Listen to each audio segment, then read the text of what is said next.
Check it out. We're getting ready. We only got a couple more minutes, and then there's the timer. It goes to 0. We'll be live. Those of you who are sitting in here or watching in the future, so just skip to the 0 minute if it's future people.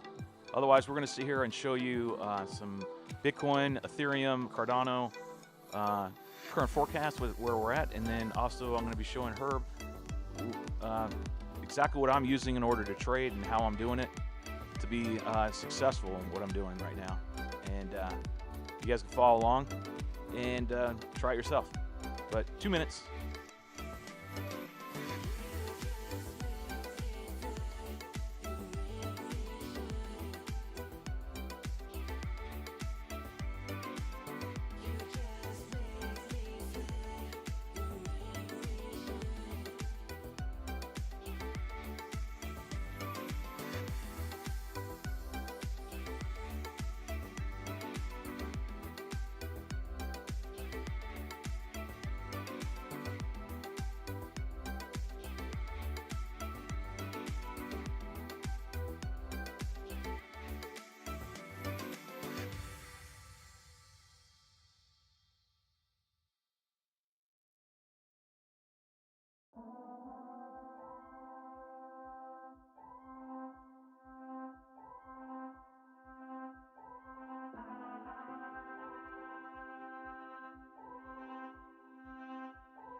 Well, what's up, future people and whoever's watching right now? Welcome to Newbies to Crypto, and I'm your host, Shelby Bowen, along for the ride. As usual, is my right-hand man, Herb. Say hi, Herb. They don't see you yet, but they hear you.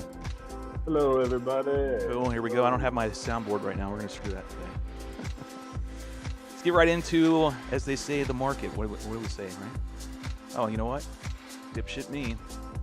Forgot to put this up. So I'm going to have to find this real quick. And there it is. Boom. Done. All right. Right into the market. Here we go. We're going to start with Ethereum today. Herb, questions. Do we want to do forecast first? And then we'll get into how we do this?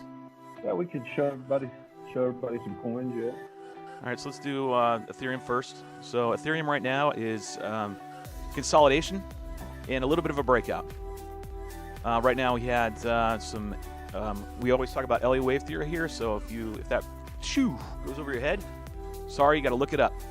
You got to do a little reading and study, and we're going to get a little stern with everybody that's watching this. You've got to do homework in order to understand what we're saying, because it's going to be like we're talking a completely different language. And the only way to get up to speed is when you're not watching us or anybody else, take the time and go read and study. So read and study Elliott wave theory. Go watch some videos if you don't want to read and study, or go buy the digital version of harmonic Elliott wave theory on Amazon, which is, they sell it through Kindle for like $60. Folks, I'm telling you, it's worth the read. It's gonna, if you're getting into this and you want to start being profitable, this is the way to do it. There is no other way.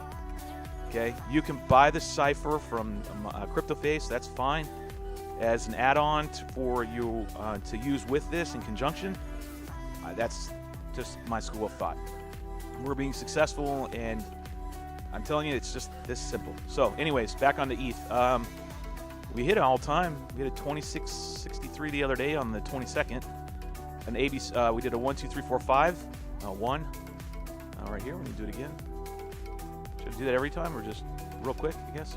1, 2, 3, 4, 5. Couldn't be more evident than that. Then we had a correction wave. You can't quite see it right in here, but it is in there. I'd have to zoom in, but I'm not going to do that right now. And where's my correction wave? See, and these are all in TradingView. TradingView is free, by the way, first 30 days. So just use your email account, log in, 30 days, you can use TradingView, okay? And after 30 days, and money's still a thing, you want to still use TradingView, use a different account. It's just simple. Correction wave. A, came back up, B, came down C. Okay? It's what it looked like it was doing. Still hurting. Jesus. It fell down. Hurt.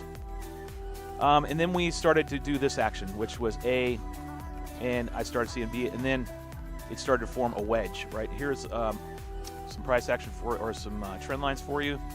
Here's our trend line right now that we're working with. And so we've been banging along. This has been substantiated as the floor, so we keep using it. And then we added another trend line right here, which showed us that we're now forming what's called a pennant. And pennants typically, like these, break to the downside.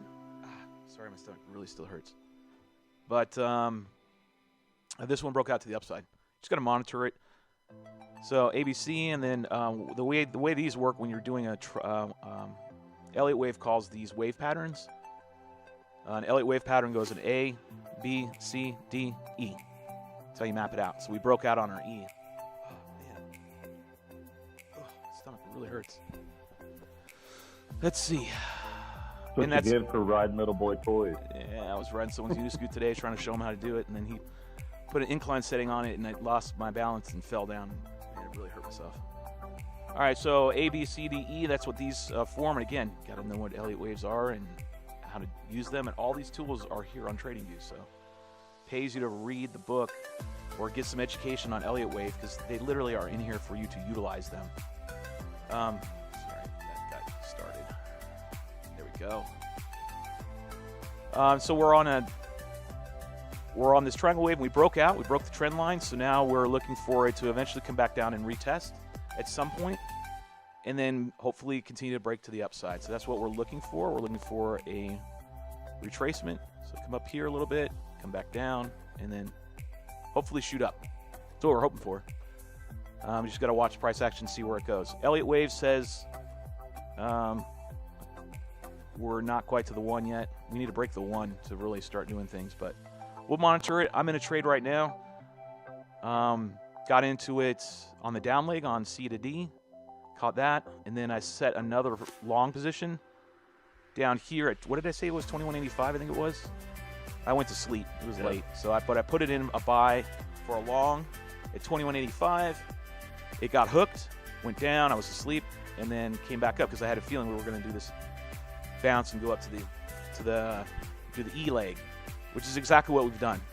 And then I also had a take profit right at this line right here, and so it took profit. And then I woke up and got into it right about here at 9 o'clock, and I've been riding this last little leg, and I'm just kind of nursing it right now. And there you go. So that's what we're looking for price action right now. Be mindful. That was fun. That was fun catching that down last night. Yeah, it was, wasn't it? Got that red X, the yellow X, and once you trend it out, right, it gets pretty easy to just know where you're going. Just as long as you can read the Elliott waves, you have a good idea. Yeah. Better idea than just blindly throwing at it. Oh, it's going up, throw my money in it. Oh crap, it's going down. Oh no, take it out. Oh, no. You know what? That whole cycle, that's what Elliott wave prevents, or helps aid in preventing. I won't say it prevents it. Let's see where we're at. So that's pretty quick on Ethereum, right? Don't have a lot of indicators going on right here. Don't really need them. You can throw the market cipher in here, and it's currently on. And I have it really scaled down. I only wanted to show me one extra wave, a couple extra waves right here, and that's all I really wanted to do. Is these lines right here, and I wanted to give me my indicators, which are these yellow X's. These yellow X's pop off. They mean they're going to break down. So that's really all I use them for. And that's it. What do we want to go to? Cardano? Let's go to Cardano next. So here we are on Cardano. Cardano. Let's see where we sit. All right, it's still struggling. See this green line and this red line. This red line is my WMA 200. Green line is my WMA 50. So you can see when the green line, which is the 50, crosses the 200, we drop, and we stay dropping until, and we're at a downtrend, until we break that. Once we break that, green goes above red over here, then we're in an upswing. So right now, Cardano is not in a position to be buying. You can buy the dips if you want, right? You want to stack some of these Cardano and get some cheap Cardano. I think you can go cheaper, right? See what happens. So what you're looking for is to watch this green line right here to come up, cross the yellow line. When that crosses right here, and that's when you're looking to be like, if you're going to long these things and whatnot, which you can on Bybit or Cardano, that's your buy-in. Somewhere around there. Wait for this cross to happen. Buy the breakout. Buy the breakout, even on these waves right here. So, what is it doing technically with Elliott wave right now? Going straight down. Now it's 1, 2, 3. See, I'm on the hour, right? Yeah. I like to be on the hour, and if I can't get definition, I'll go only lower than to the 30 minute. Go 30 minutes just gives me a little more definition. So A, B, with big C, come back up, bring it up here. A, or 1, 2, 3, 4, 5, no. Sideways action, some more ABC action. So 1, 2, 3, 4, 5. Yep. Then break down for an A, and then now we got that, it's called XYZ, sideways action on Cardano right now. So it's just going XYZ, XYZ, XYZ. Nothing's really definitive right now of what it's doing. It's getting closer on the 30 minute, getting ready to cross. So that whole cross we got right here, looking like we're getting ready to do it on the 30 minute chart. What I like to do is just do the hour. Do the hour. That's all you really need. That's what we're looking for. Everything's kind of in a downward trend right now, so you just want to be careful. You want to scale in your buys. You're not looking, folks, you're not looking for a big run up right now. You may be hearing that there's going to be a pump, and there might be a pump, but you got to be cautious right now because everything's kind of is on a decline right now. So just you got to pay attention to the market overall, what it's doing, and right now everything's kind of going down. So just be patient and wait. If you're just getting into this, be patient, wait. Don't throw a whole bunch of money in it right now. Just wait to see if it rights itself. And what you're looking for is some of these coins to come down and actually find their bottom, if you will. So that's what you're wanting to have happen. So make sure we're seeing everything. You know, we might yeah, I see everything. Okay. We might look at Bitcoin dominance as we're talking to these guys and see where Bitcoin dominance is first. Okay. Which will tell us what's going on with. I'll show you a coin while we're going to Bitcoin dominance along the way. So here's a coin right here I want to show. I was telling Herb about this last night. It's called BTC Down. Okay, it's a leverage token. It's another coin. It's another digital thing. Another crypto. What you're looking for when coins crash. Okay, this coin, for instance, was way up here at like 12 bucks. Look at that, way up here. Way up here. I mean, I keep going and going and going and going and going. Let me see if I can scale this out a little bit, make it a little easier for me to get to. Way up here. Look at that, still scaling, and I'm still digging to get to the top. And this is on a, no, this wasn't on 1 hour. Now we're on 1 hour. Oh no, we wanted the daily. That's right, daily. Okay, this is daily. Damn. Look at that.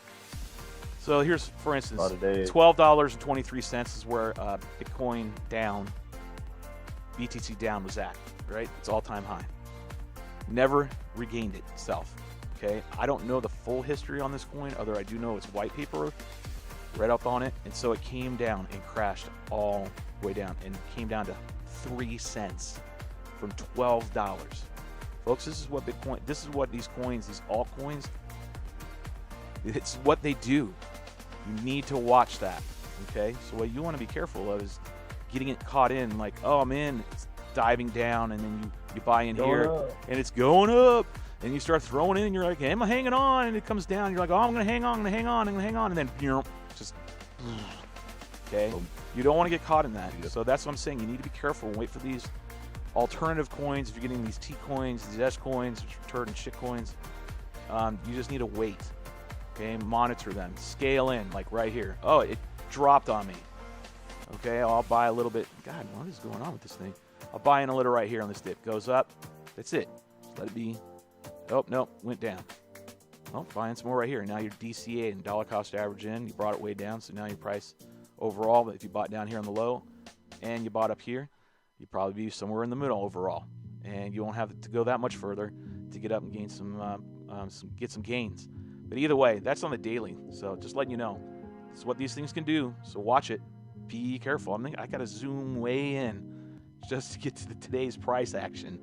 That's insanity. Look at that. And these are daily candles, mind you. These aren't even 4-hour candles. So I'm watching this one right now because it's got a lot of potential to move up. It's found its bottom, and it's also crossed. Actually circled it last night for her. Crossed the 200, or the 50 crossed the 200. The last time I did that and crossed was way back up here. I think it was like $3. No, crossed right there. Not enough to get out. Where's your definitive? I think your definitive was way back in the beginning. So either way, way back when. I don't want to get too deep on this coin, so I just want to show you what you need to be looking for. Bitcoin dominance.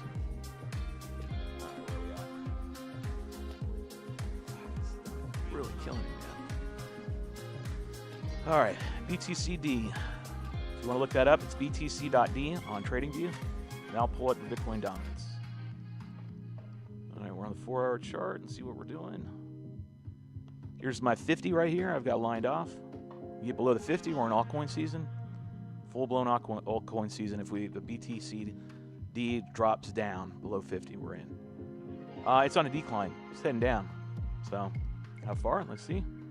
1-hour chart. Yeah, we're getting closer. We're moving down. So that would explain why I woke up today and why all my altcoin bots were in the green. BTC is going down. So what happens is when this goes down, alternative coins go up. Just the way it's the correlation. So that's why you have like this big runoff going down the past couple months. This BTC kept going down. So altcoins were spiking up. Well, I'll remember this forever. come the next season, I'm gonna know. This and this is really where this screen right here really tells the tale of current market condition. The current market. Like you really can just go with this and for the most part be okay. So there's BTC dominance. Got to watch that. Check it out on daily and just see where it's at, see where it's going. Today looks like we're going down. So looks like altcoins are going to have a nice little day. What's that? It almost crossed. It did. It almost crossed right there. It almost crossed. Let's turn my screen off for a second. It's just my inside screen. You're an old man, Shelby. Ugh, it hurts.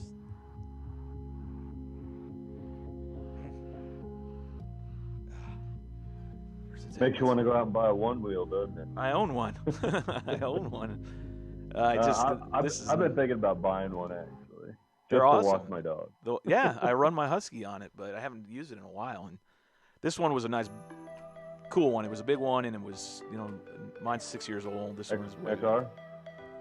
The hell's the name of it? Oh, I had the air shocks in it. 2,000 watt. It was nice, really, really nice. And I was like, and he got a steal on it. He said somebody was selling it on eBay because they wrecked it, like they crashed, and they thought it was too dangerous, so they sold it for a huge discount. So that guy kind of made out like gangbusters. Nice. All right, so we go here, and what are we gonna do next? BTC. Yep. All right, here's BTC. I'm gonna leave this page. Yep, I'm gonna get out of here. Let's look what Bitcoin's doing today. Ooh, sideways action is pretty much like Ethereum, so looks like they're reattaching themselves. They say that if Bitcoin hits 47,000, the bull run might be over. I wouldn't doubt it, because you just saw where BTC was dominance, right? We're super close. 47. It came close. It came close to 47, but then made a bounce back up. The lowest it was at 47.6 roughly, 47.7, something like that. But if it hits 47, you know, it could take some large dumps. So I'll mark 47, roughly. We got that going. Yep. So there's where we're at. So it correlates to Bitcoin dominance too, because we came really low to the 50, right? And if I were to compare these two charts, I would imagine that when we got down to this 47.6, we came really close to the 50, where it dumped down, right? So, So and you know, if everybody's doing their job and they're watching specific coin traders that we tell you to watch, you know, they're talking about another bump up. They're talking about a bump up on Bitcoin going up, Ethereum going up, making huge gains. And this is confirmation a little bit that we're starting to come back up. Now we still have to break out of that wedge on the macro time frame. So you see BitBoy, you see Mata, you see a lot of those guys that show it. Then you know we're gonna see some pretty high gains maybe, but it might be temporary. I mean, it might be, you know, a month, it might be 2 months, you know, but then we can go into a bullish season again, and then maybe fire back up around September. Some guys are saying it's going to go all the way through September, October, but you just have to do your own TA. You have to watch this so you know what's going on. A lot of these guys will hype up these coins just to keep their portfolios going when they're on a live stream. But there's some that are, you know, in reality, they have our best interest in mind. They're not the big coin pumpers. Use your judgment. Keep talking, Herb, because I'm in the background taking care of some things. You can talk about BTC. You know as much as I do about this, so you can fire away. Oh yeah. So I mean, a couple people that we'll stress again. We like Crypto Revolution on YouTube. We like Ryan Matta, RyanMatta. You should watch him. You should watch Kite Crypto. We still watch BitBoy. You know, he makes some good calls. He also dresses up and down fine suits and stuff like that, which is cool, but I think he does that for the audience and to keep everybody pumped up. And you know, he's a whale in the Bitcoin community. So,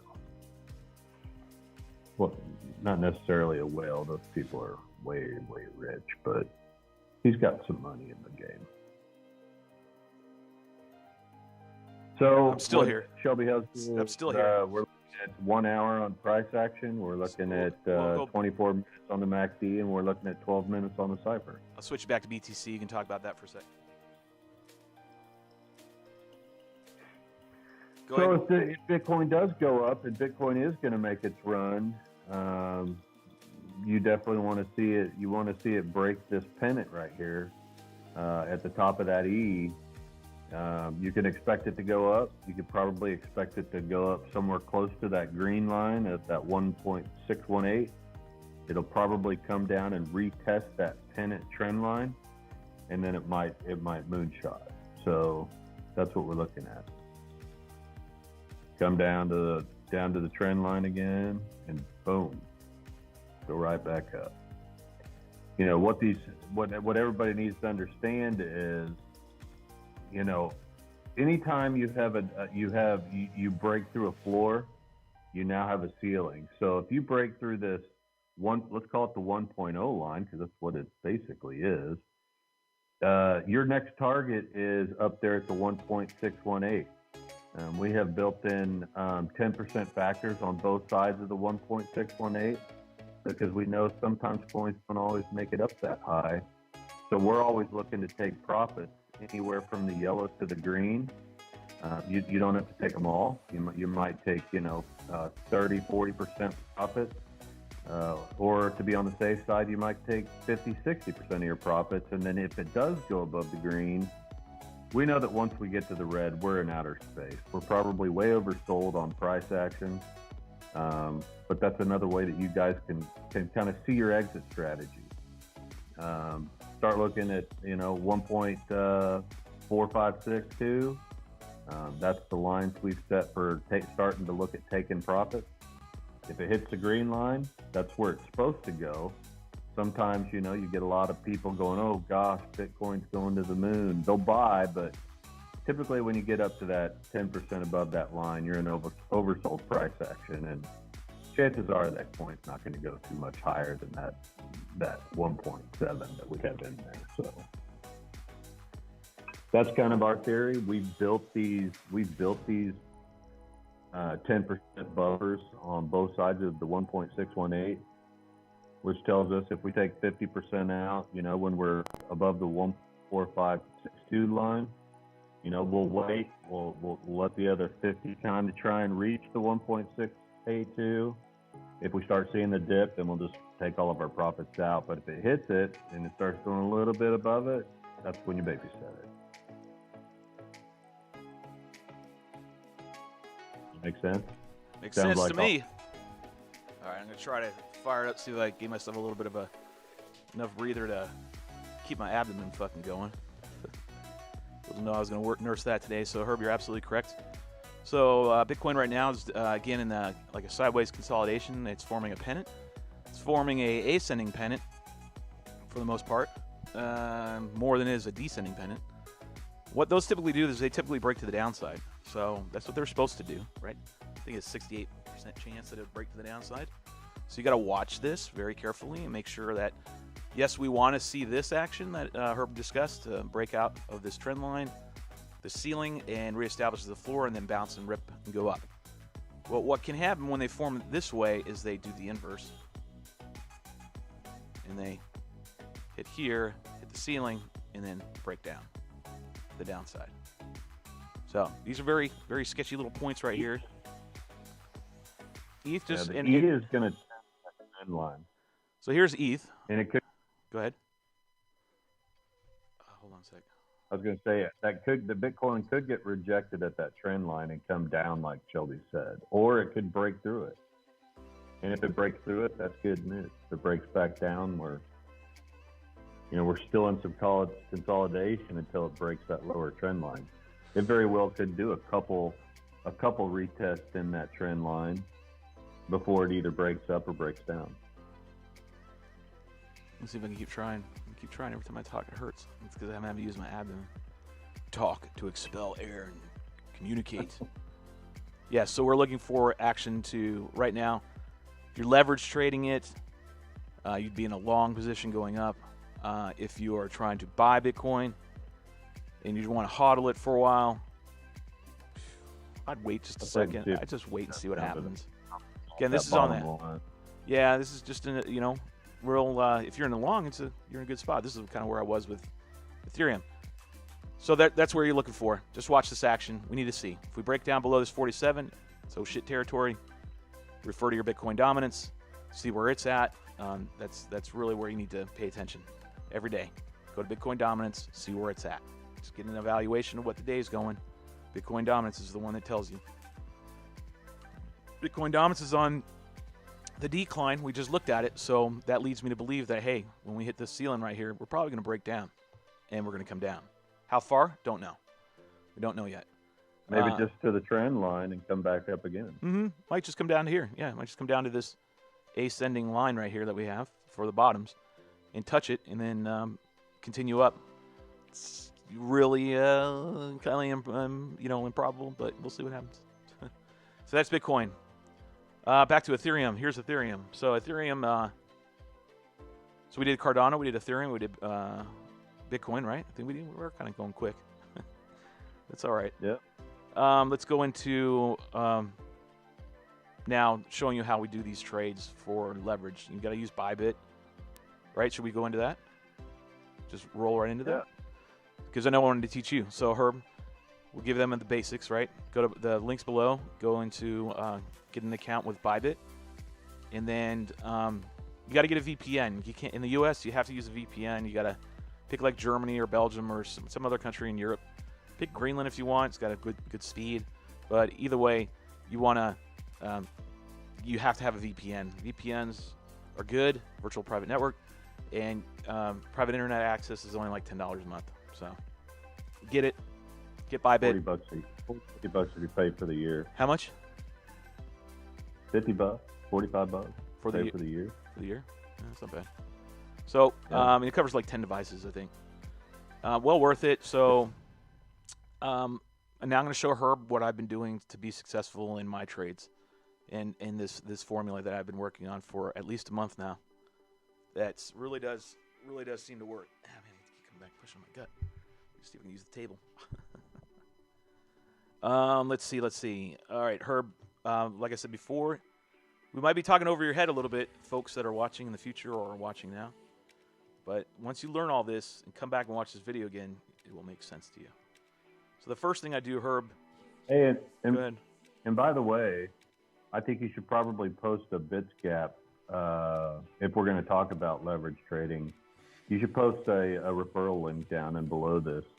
It'll give everybody some extra cash when they get over there, $10, something like that. But hey, $10 is $10. Well, if you stick it on Bybit, you'll get a bonus. You'll get a little extra cash to trade with.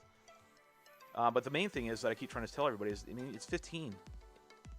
You get a kickback of 15% over the year of whatever you just keep in Bybit, whether it's in Bitcoin or Ethereum, Cardano, or in just USDT. USDT. So you can put it in there and not have it on the market. You just have it in crypto, the digital dollar version, right? So you'd have it in USDT and just keep it in there. You could literally go put your money in the USDT and gain 15% on your money. Yep. Better than your average savings account. Yeah, and then some stocks. So keep that in mind. That's a good bonus. All right, so first things first, Herb, when doing this, as you know, find your Elliott waves. And then find your local lows and local highs. Okay, I'm not going to put all these in here right now just because I don't want to dirty up the chart right now. So you know what to do. You need to find your local highs. There's a high. Here's a local low. Find any trend analysis, any TA shapes that form. Okay, make sure you're getting your major trend lines in, your tops and your bottoms. Okay, make sure you got those all channeled in. See if I can channel in the tops here. So. And the reason he's saying this, guys, is there'll be ceilings and floors that, you can basically paint your 1, 2, 3, 4, 5, everything in the middle over here on the right. Find your ups and downs. The coin will try and retest every turn, and it becomes a ceiling or a floor in there. So when price action is over here, okay, and we're in the current, and you're looking at the past, you're looking for these tops. Here's a top, here's a top, here's the bottom, here's the bottom. And those will be lines. Now, if you watch real quick, see how I mark that top and this bottom? If I put a line right there, I bet you they meet.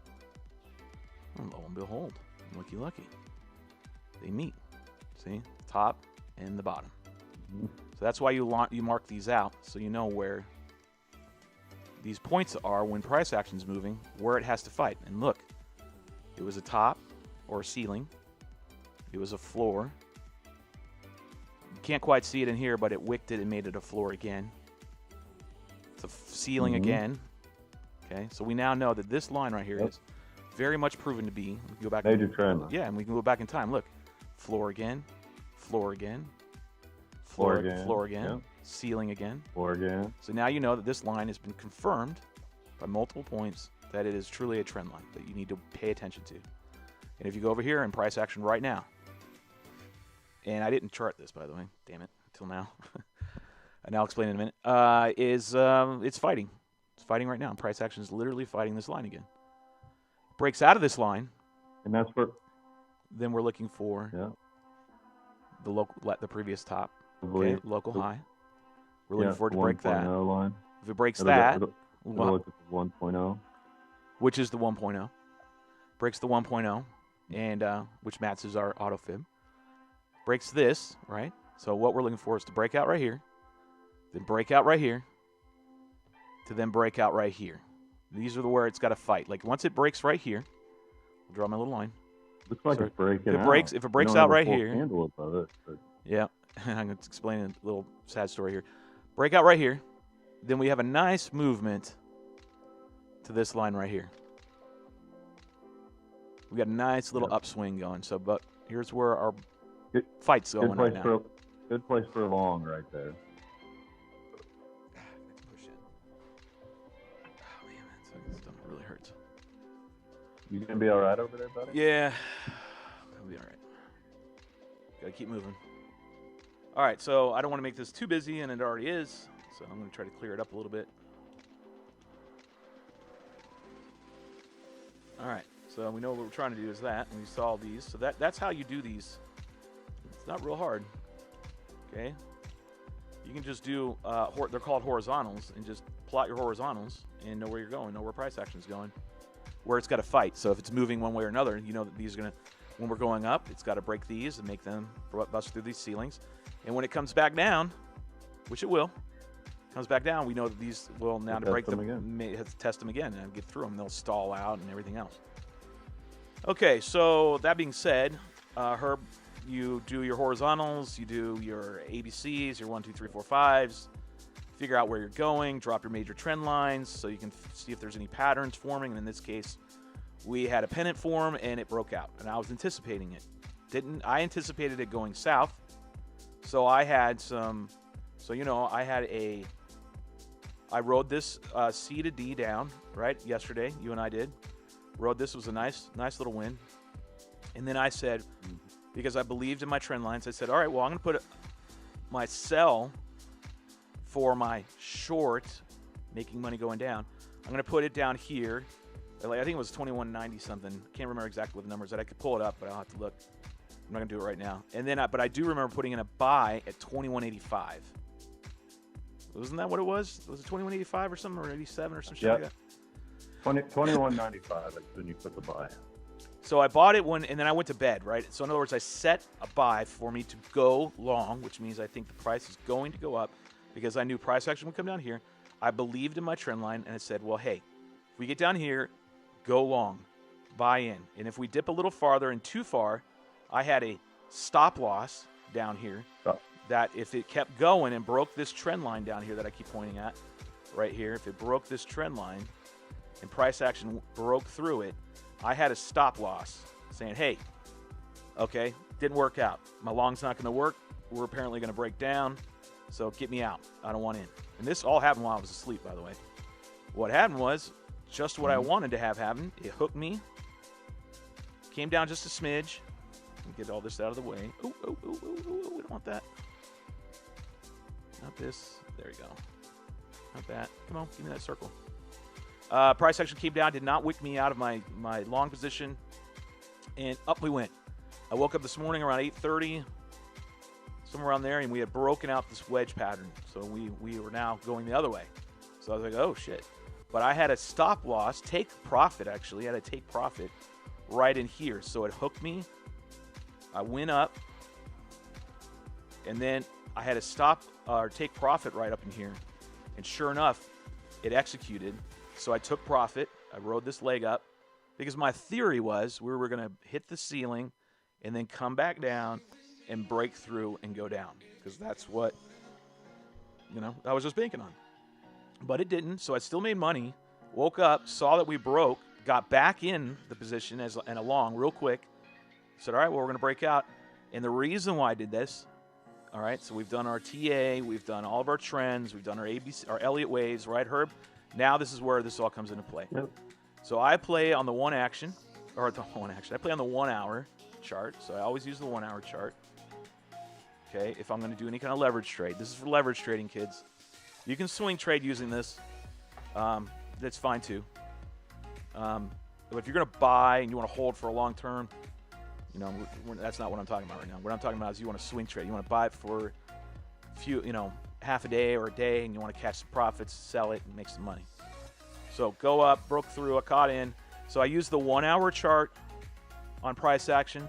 I run this indicator right here, this MACD setup, on the 24 minute, and then I run the Cypher B on the 12 minute. Okay? And here's the kicker, Herb. So now I'm going to just talk to you. So here's how this worked. Watch price action and watch my MACDs. So my MACDs right now on a cross pattern. Right now on a circle. I've got it lined up. It should be Yep. on the C. You see it? So watch how we went. Look how when we went up, or we'll just go like this. All right, so we're at the C.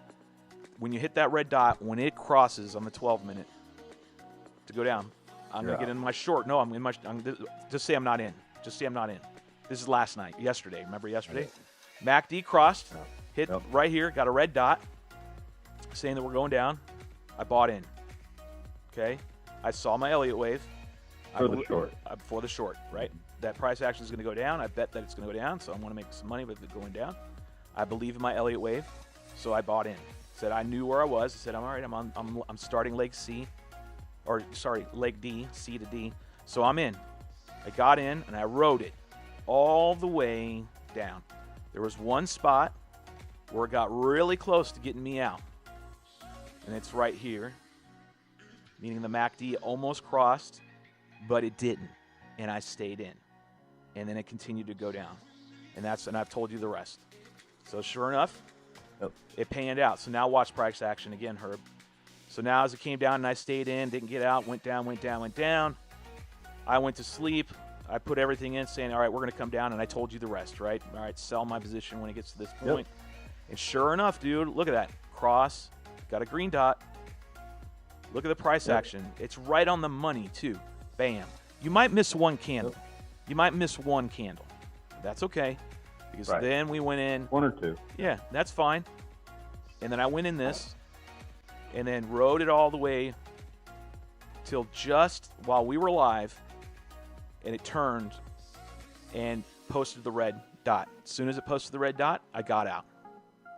So my gains in total, had I not had my take profit on my first position, would be right now sitting at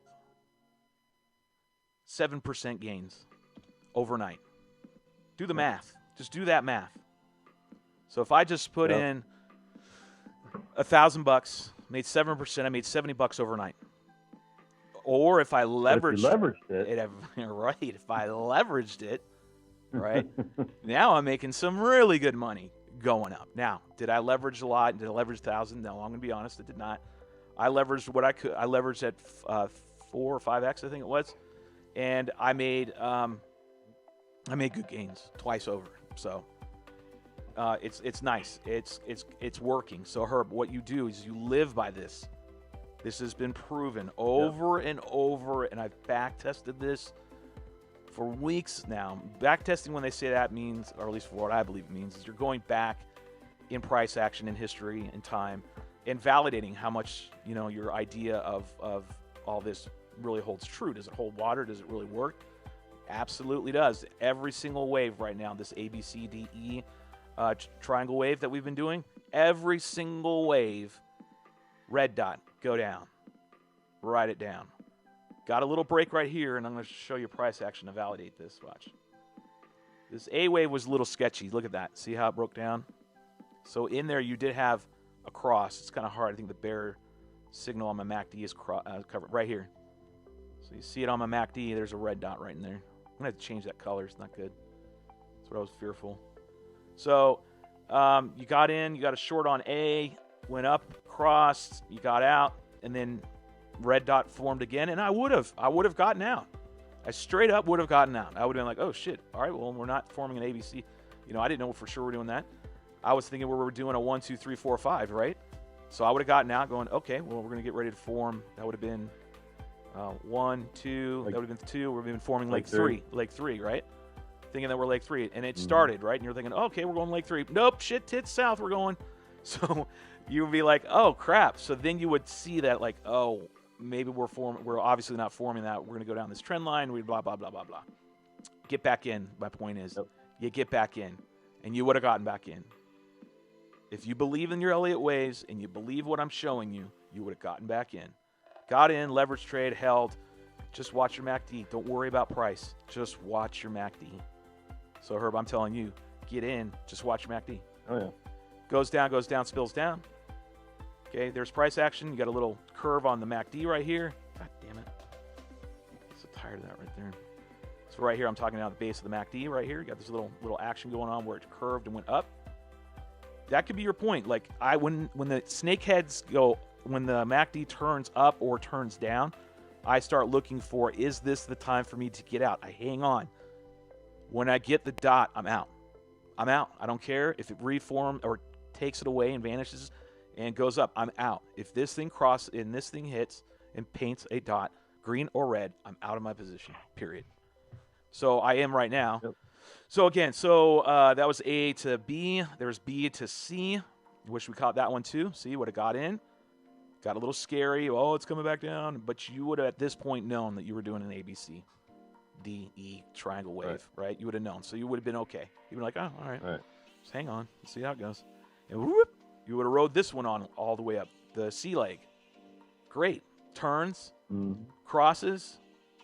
Right, look at that, right where that candle is. You miss one candle.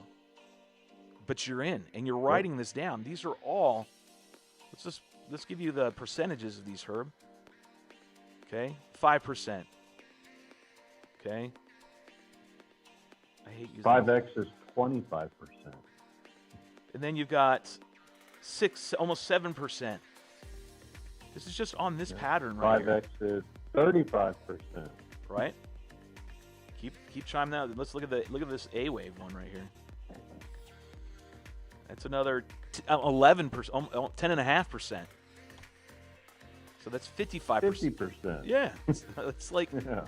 and that's just this price action. That's just this. That's not counting these dips that you get, right? Or these nice painted long impulse waves with the Elliott wave. Like, look, these are just money. money. It's just that easy. The problem lies in how risky, how much risk can you take personally, meaning your insides. Like, can you handle this kind of risk? Can you do it? Can you hang in when it gets risky, starts to fluctuate? That's the problem. They call it flopping, I guess. But the main idea is you've got to just be it's just how much risk tolerance you can take. What's your risk tolerance? So now we got a cross.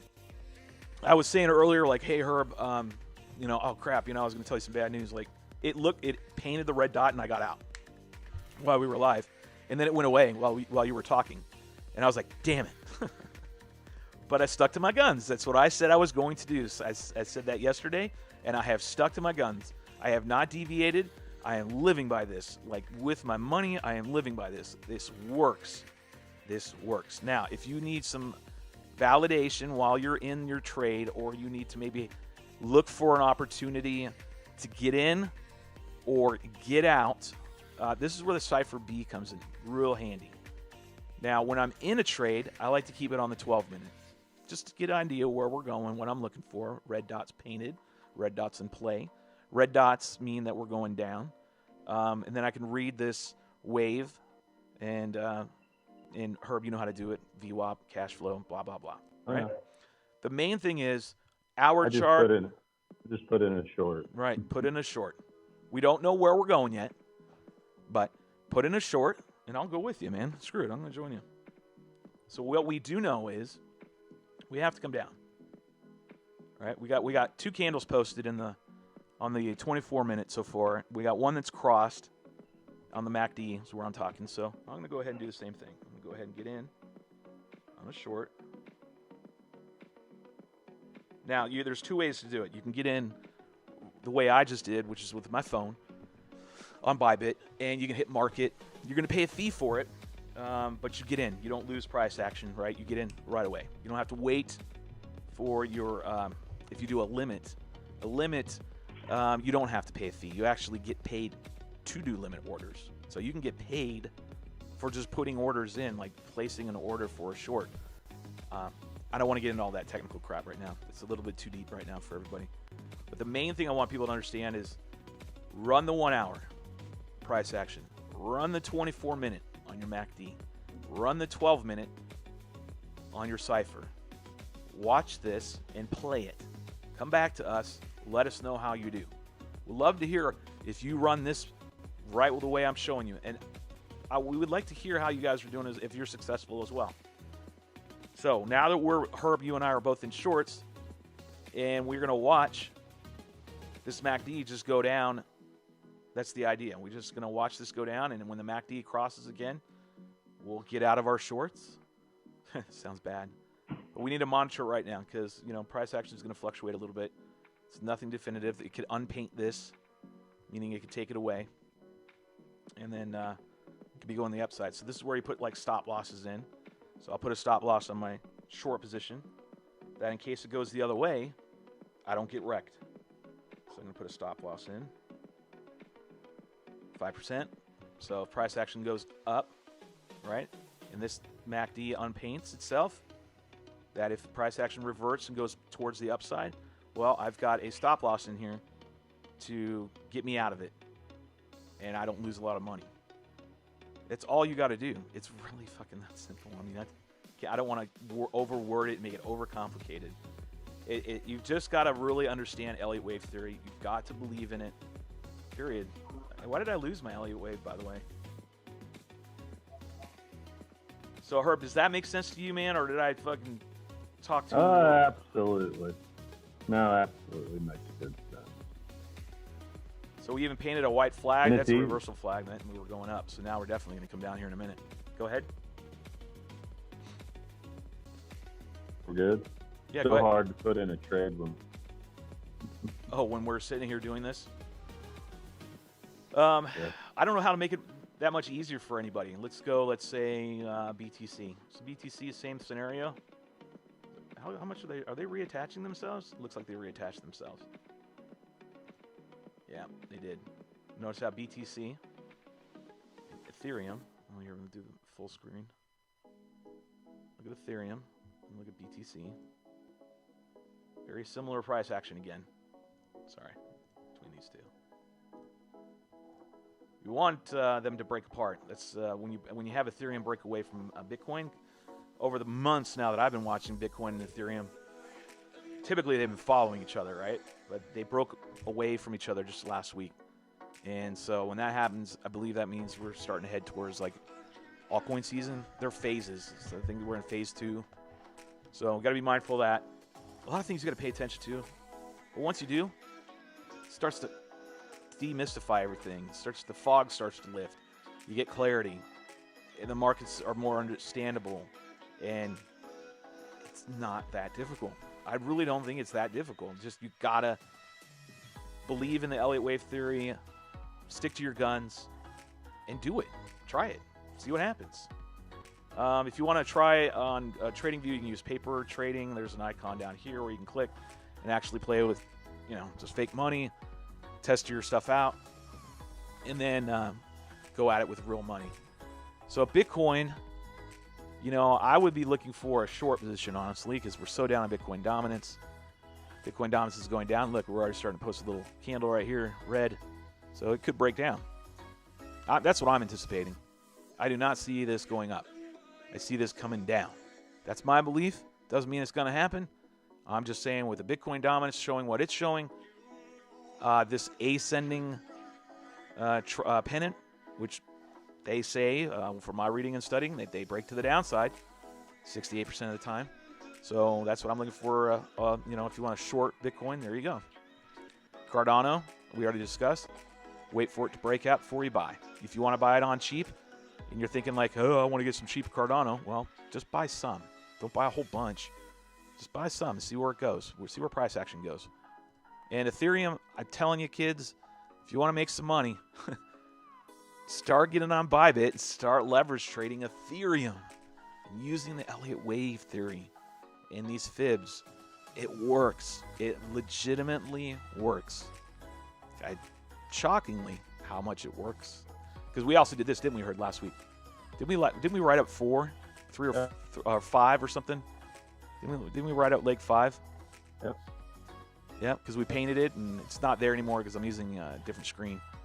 But we wrote this leg doing the same principles. The only difference was last week I wasn't holding true to my guns, which was 1 hour, 24 minute, and 12 minute in this panel right here. I was bouncing around, bouncing back and forth, blah, blah, blah. And I kept saying it. This is like the 10th time I told her. Go ahead. You get wrecked watching the 1 minute price action. You get wrecked. And how many times did I say it to you? I don't know how many. If I had just stayed in, I wouldn't have lost this, and I wouldn't. And you believe it or not, you lose when you're leveraging and stuff. It's better to just believe in your Elliott waves, set it, go, walk, and leave it alone. Don't get down in those minutes and watch that price action real tight. You'll get freaked out. You'll get, oh God, we're going down, and then you'll sell, and you scale back out and you look at your hourly chart, you'll be like, what? Why did I get out right there? There's no reason I should have gotten out right there. But you got out because you got zoomed in and watched the troops doing the battle, and you're like freaking out about what's going on down there. And it is pretty scary. Price action down low on the 1 minute is just like up and down. So we're in a short right now, and we'll see how it goes. I got a stop loss in. My anticipation is what I already drew. What I believe is we're going to come down here, retest probably. I'm looking at this 618. Honestly, I'm thinking we're coming right here on the green line. I think we'll come here. What would be nice to see is if we, so also that kids know at home, and Herb, you see it, is a double bottom. Even though we have this pennant form, this is a double bottom. Double bottoms, or triple bottoms in this case, are reversal patterns, meaning when you do a triple bottom, you are breaking the downward trend and going back up. That's what that is. It's a reversal pattern. The same is true if you call it a double top. So if it hits, comes down, goes back up, and hits, comes back down, and it's pretty much along the same horizontal line, which this one is, right here. That one legitimately is. These 2 points are right on the line. This one you can say, well, pretty close. That's a triple bottom.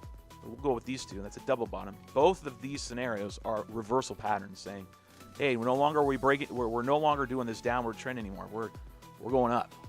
So longs are your friend right now when you see this reversals. If you see the same thing, but you see it on the top, you see triple or double tops, you are reversing that trend going up, and you're coming down. So it's again, not rocket science. It's not very hard. You just have to go and learn and read and study. And half of you people in here that I know are smart. Over half of you. Most of you guys are completely smart. And, in some sort of tech background, drone industry or whatever, take the time to go and learn this. This is it's not that complicated.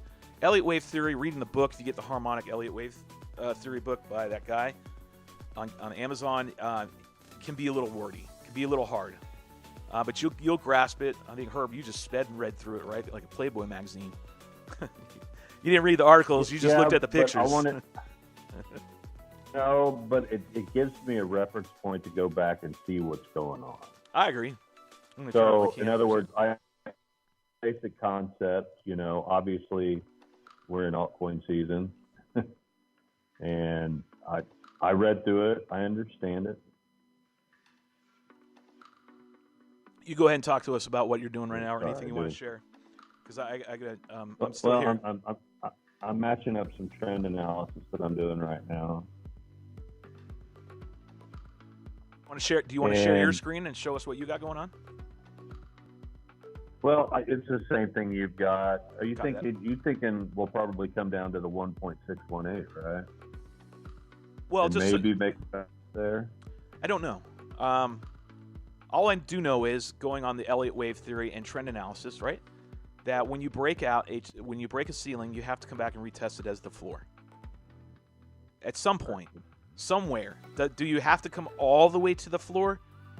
Come all the way down to this line and test it? No, but you do have to. You could bounce right off of the 618, the 382 line, or the 382, right? 618. There's also Yep. Totally see that.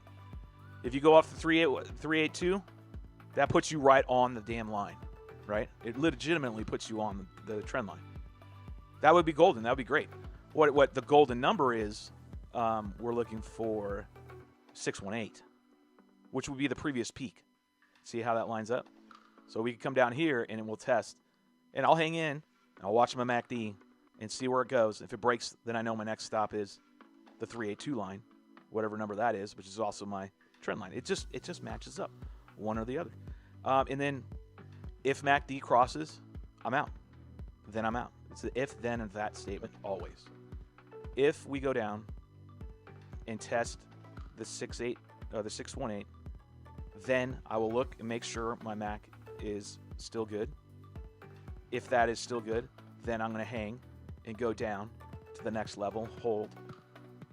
If we hit this 382, which is also my trend line, where my trend lines are in, then I will check my MACD, see what MACD says.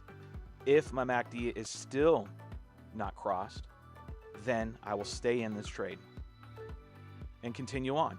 And the next stop is down all the way here to the 0, which would be really weird if it did that. It'd be really awkward. You'd have to have price manipulation, I think, at that point. So theoretically, what I'm looking, so this is just how it works. Now we can do the same thing before. If we get to the 618, then I will look at my MACD. If my MACD is starting to cross or has crossed, right, then I am out of my trade. No discussions, no if thens or it's. I mean, no, nothing. That's the case. If it hits here, then I check my MACD, and if it is crossed, then I am out of my trade. End of story. And you continue to do it that way. Won't be a lot of.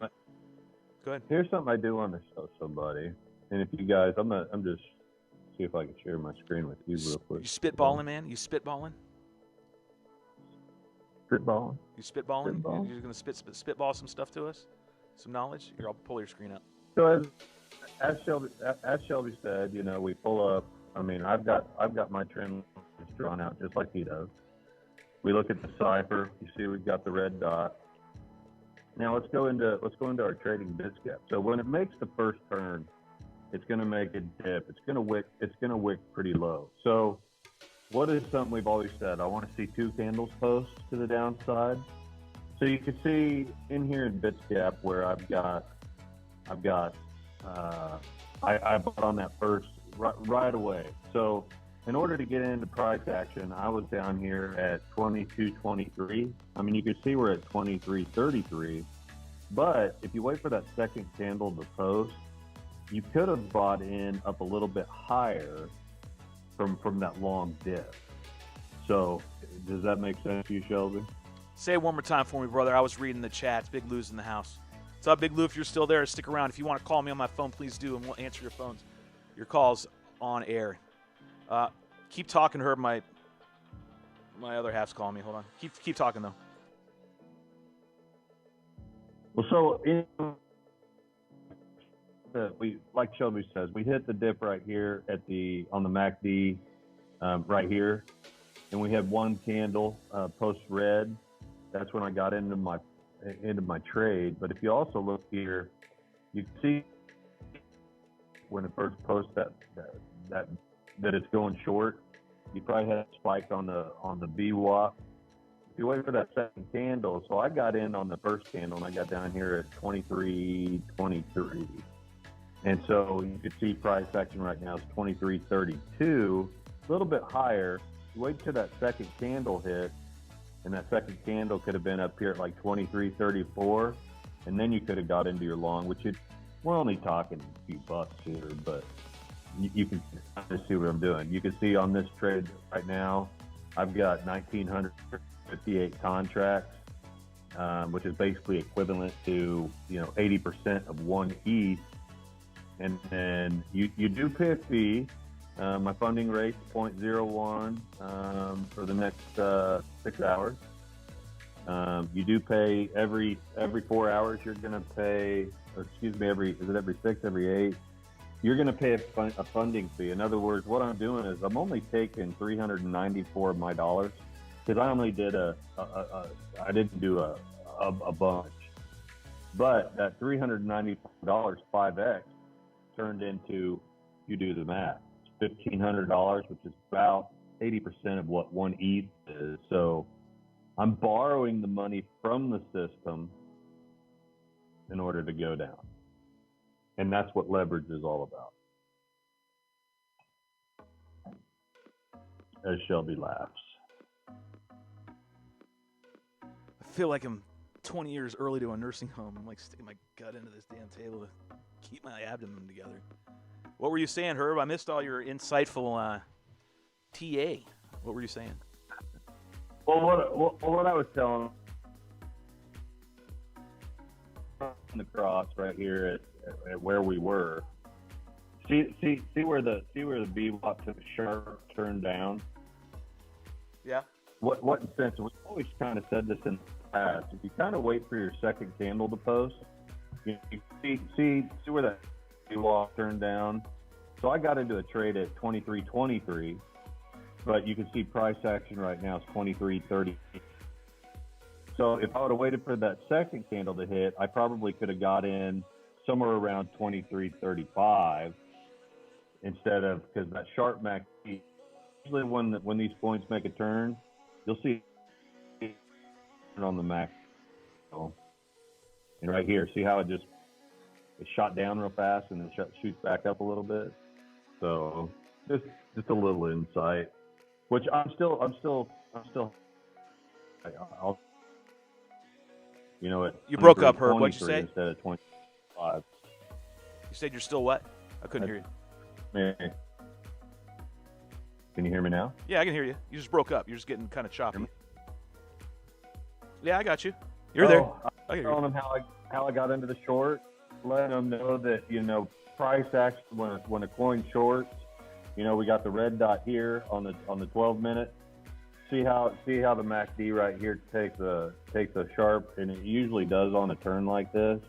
It'll take a. Did I get my trend line up? My computer is so slow because we're. Come on. You got the mic, man. I'm sitting here fan-dangling shit. Can't get it to draw. I don't know why. Probably because I have so much going on with this little bitty MacBook Air. But see how you have the sharp. You have a sharp turn down right there. It reflects right here. Usually when the coin turns, the candle which will be higher. If you did for the second candle to post, I probably could have gotten up here around 23.34 instead of being down here at 23.23. But that's okay. We're talking only $10 at a $2,300 coin. So my thing is when you buy, I want to let people know when you buy like market. When you go and you say you want to get in on a market buy on Bybit, and we're kind of talking over heads a little bit, but just note, Herb, that when you do that, you're not guaranteed, you're not getting in at the price that it necessarily is at that second. It gets you in a different price that you got to eventually get to. It just gets you the best price at the current time. So you can kind of go. So you're kind of wait it out a little bit. Guys,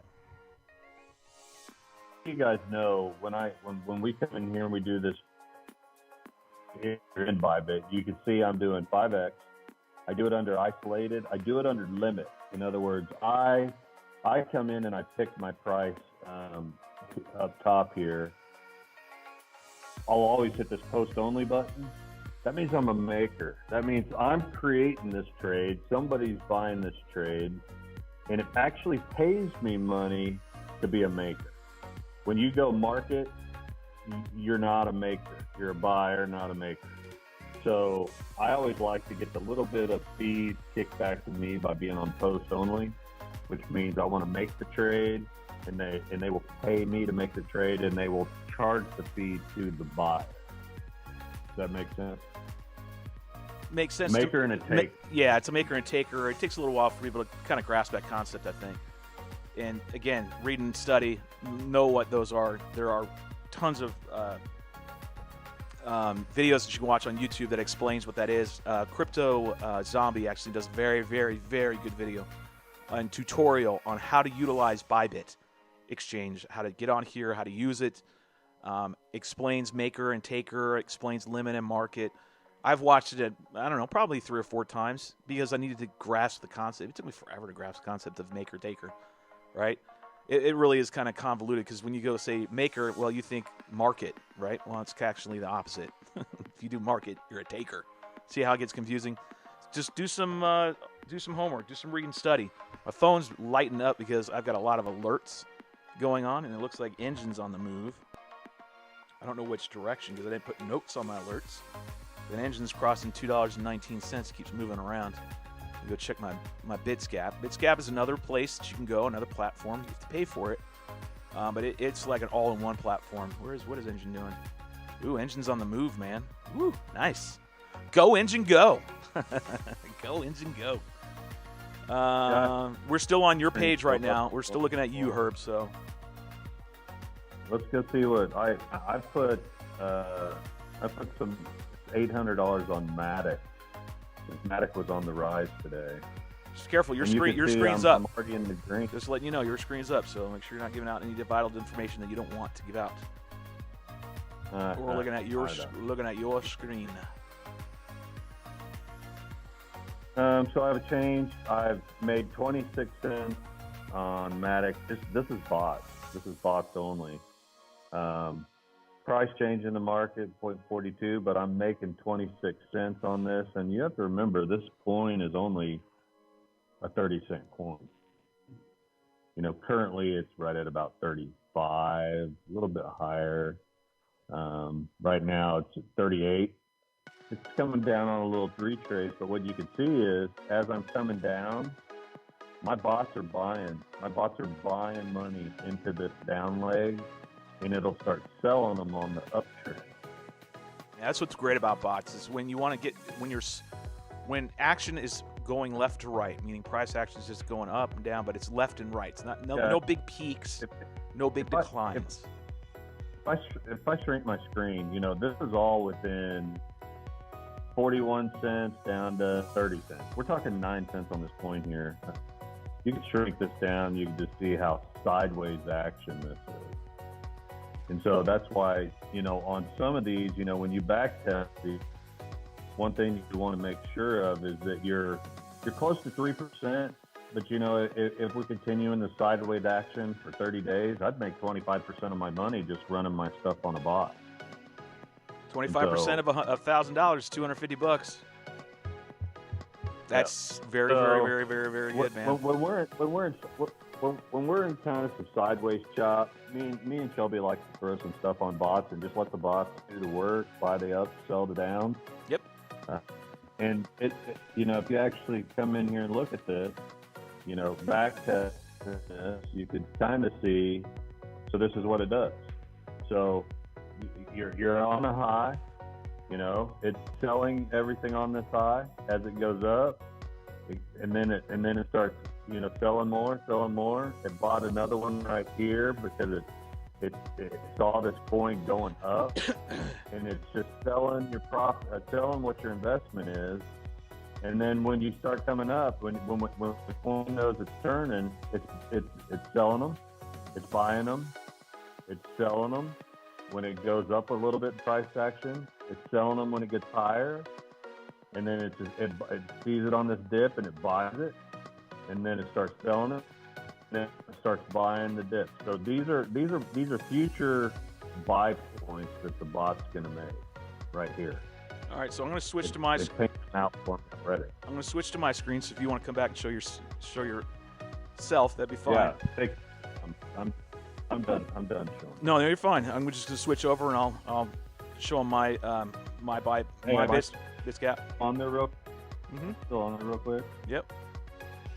Still on. I want to show everybody BitsGap real quick. So we entered that short at 23.23, and you can see that the coin's at 23. It wicked down to 23.17, but you can see how fast I'm making money. It's right here in your unrealized profit and loss.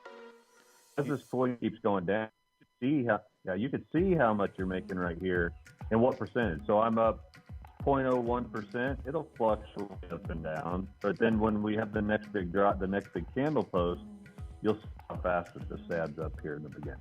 I mean, in the center of your screen. So you can have it back, man. All right, tag I'm in, right? Is that how this works?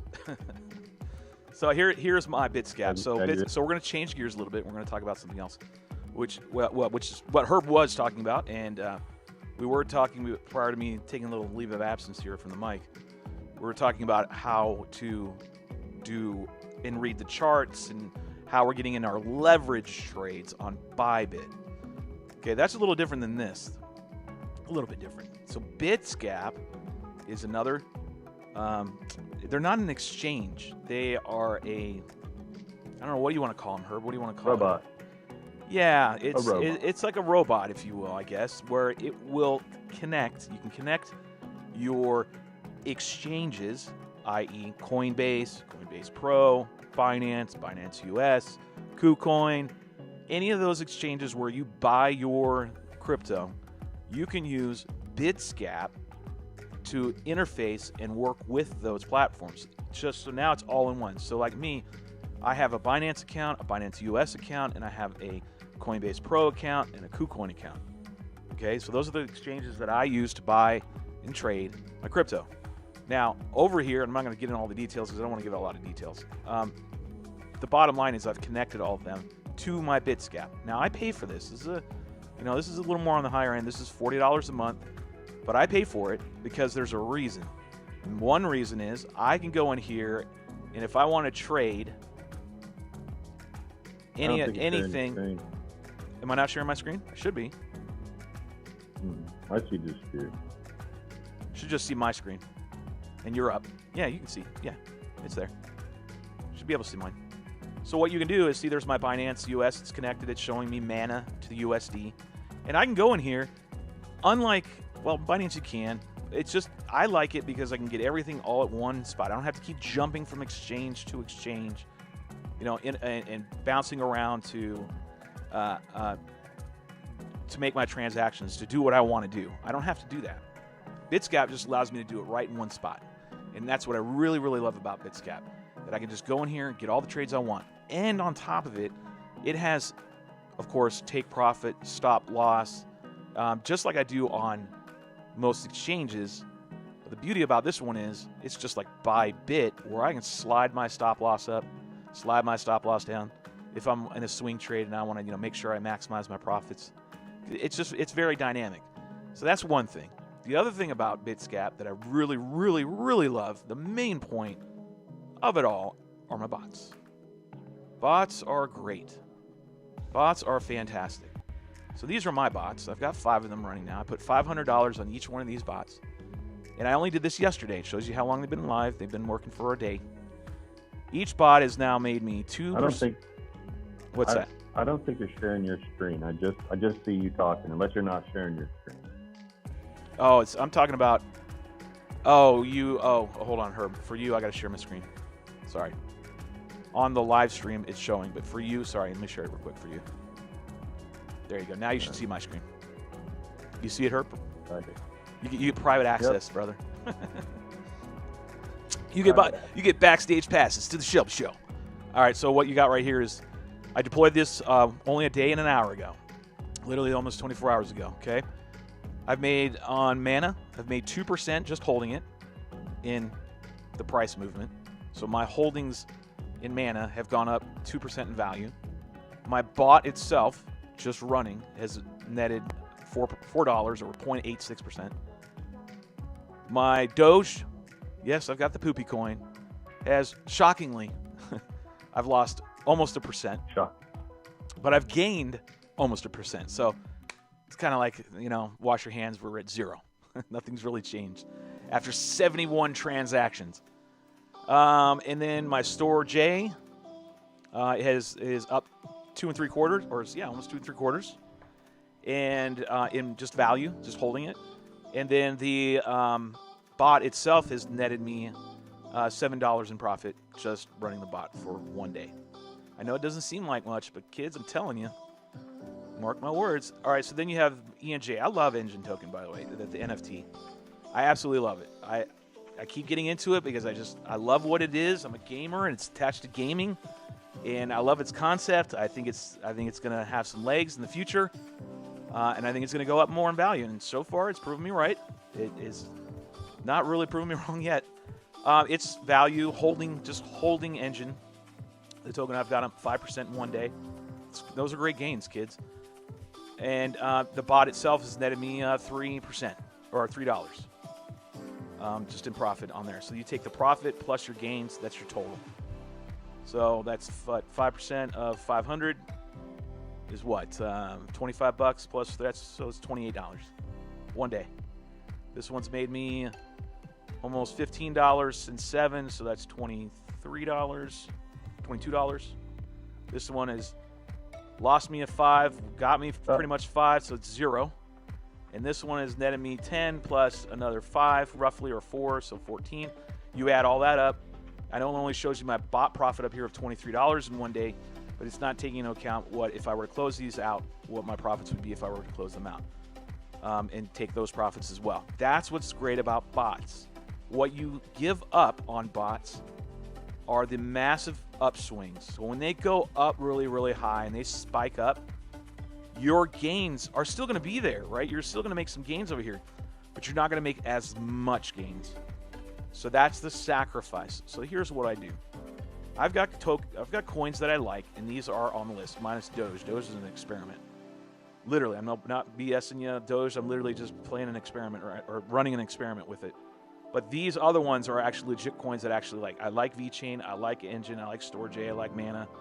And then historically, in the past 6 weeks, they've done tremendous for me.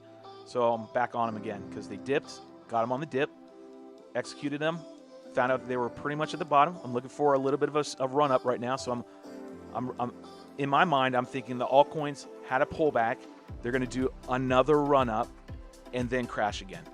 So I'm riding that leg of going up right now. I'm in it, riding it up to see where it goes, and I'm running bots on them because they're giving me a little more security where I can run many coins, but the bots are the babysitters, not me. I babysit ETH, Bitcoin, and Cardano. Those are the ones that I babysit. Everything else gets on a bot, and whatever profits I make, I make. And just in 6 weeks, I made 700 in profit because my bots give me an overall what I made. So my bots have made me in 6 weeks $700. And I remember Herb, you and I talking about this when we first started. You're like, this doesn't make you any money. You know, it's just teeny money. Well, when you're throwing $2,500 at bots, your net's bigger. Instead of catching one little fish, you're catching a bunch of little fish every single day because your net's wider. Yeah. And they add up. So when I sit on these bots, I sat on one bot for 22 days. You know, made me over $150 just on that bot. I didn't do a damn thing except turn it on and leave it. You know, that's the beauty of running bots, and I strongly suggest a lot of people. You know, I'm paying $40 a month, but I made $700. That's just crazy. Like, I'm like, say it, thank you. Just thanks. I think but then you got to negate for my portfolio. Yes, I made 700, but then over here on Bybit, because I'm learning all this stuff with Herb, you know, I've lost money over there to the tune of, you know, several $100 over time. You know, it's almost like kind of washing itself out a little bit. There's still gains there, but I've kind of negated some of them because of my Bybit and leverage trading and learning.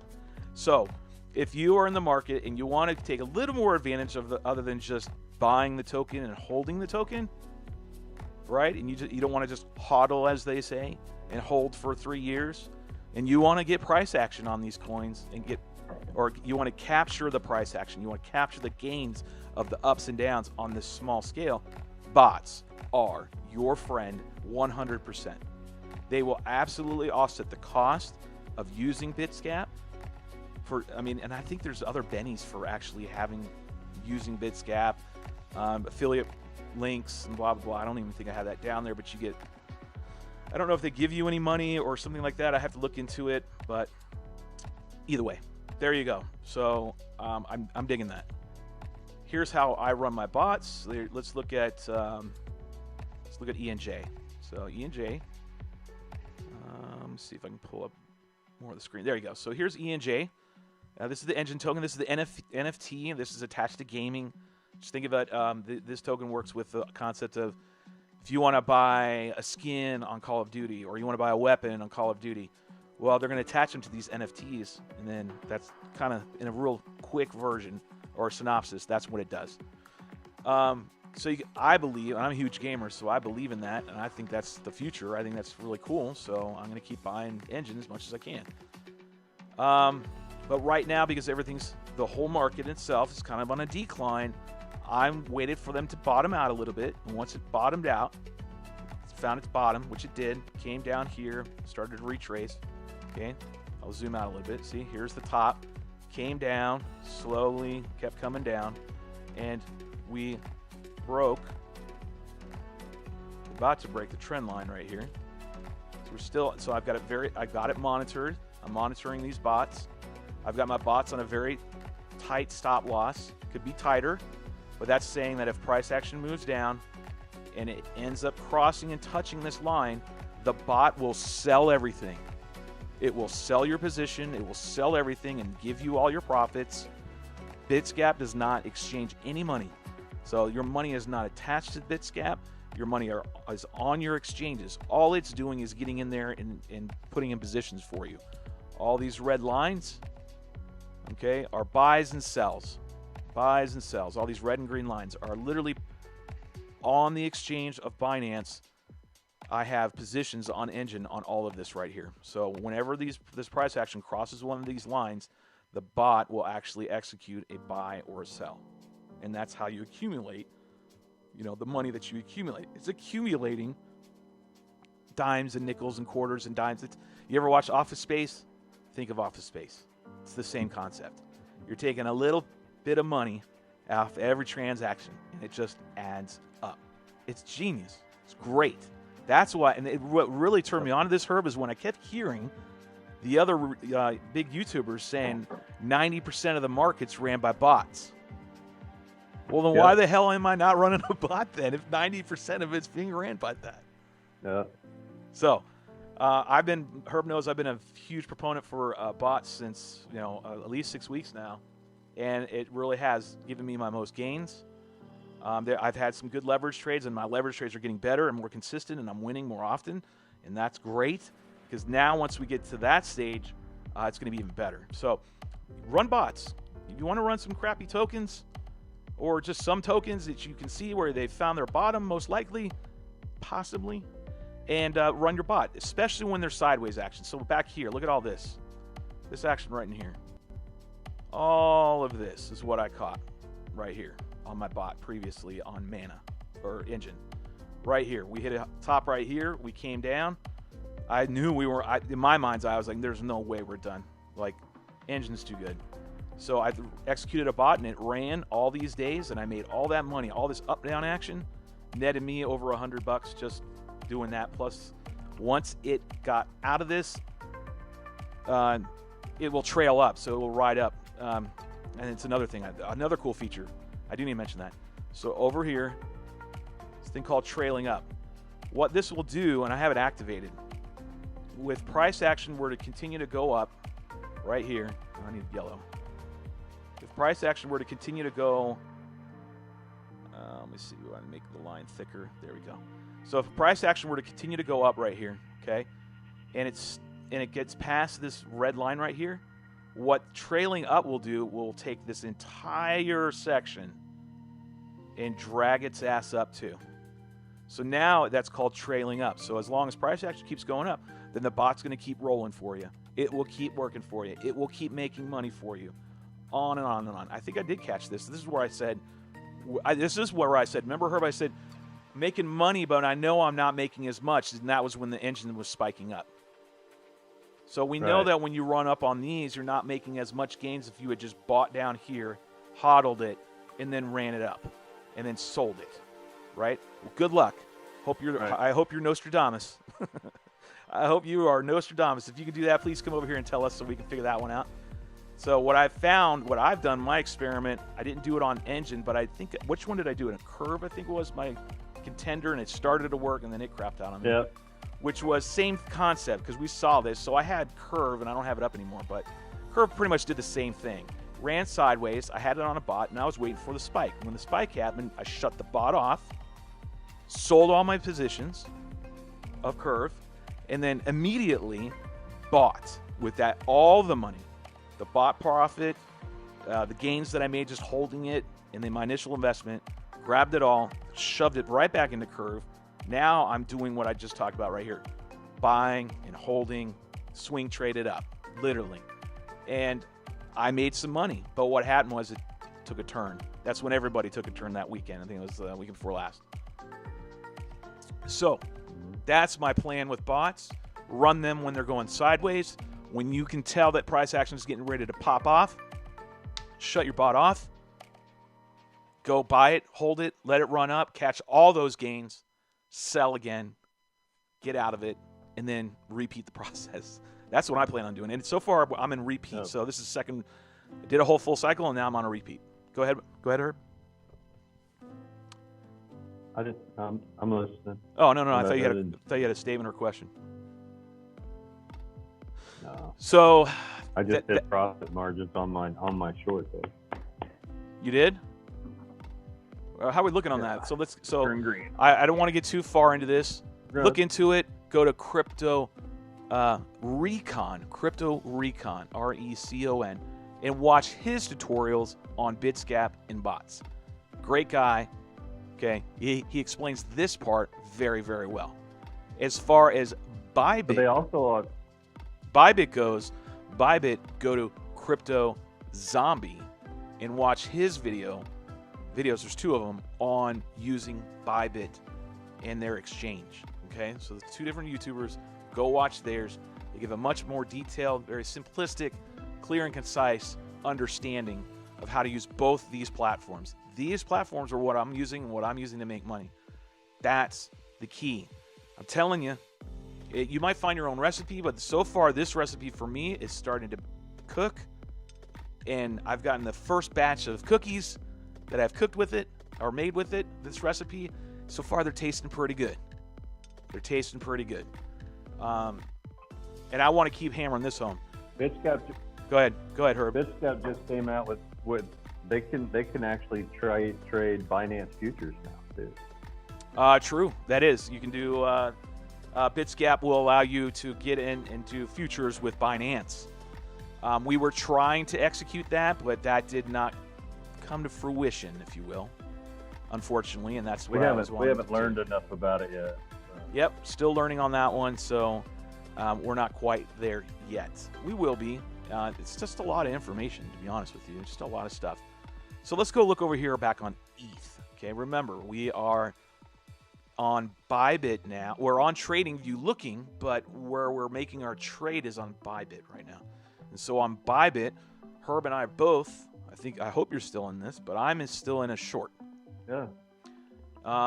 And price is not moving too volatile. I'm in the green, which is good. I'm in the positive. I'm up almost 2%. And that's great. And I'm waiting for my first line, the 618. When I get to the 618, and here's what I can do. Watch. So on TradingView, what I really love about this is, so say I don't want to sit here and monitor this all day. I got a life. I've got kids. I got a beautiful wife. I got a yard apparently that I got to do. My beautiful wife said I got to take care of that today. This really hurts me. I'm letting it be happening. So I'm going to look for 618. But I'm not going to sit here. These are hour-long candles, right? But I believe in my Elliott wave, and I believe in trend analysis. Okay, so if I believe in all those, then what I will do in my fib retracements, then what I will do is say, well, I think we're going to come back, and our first test will be the previous local high.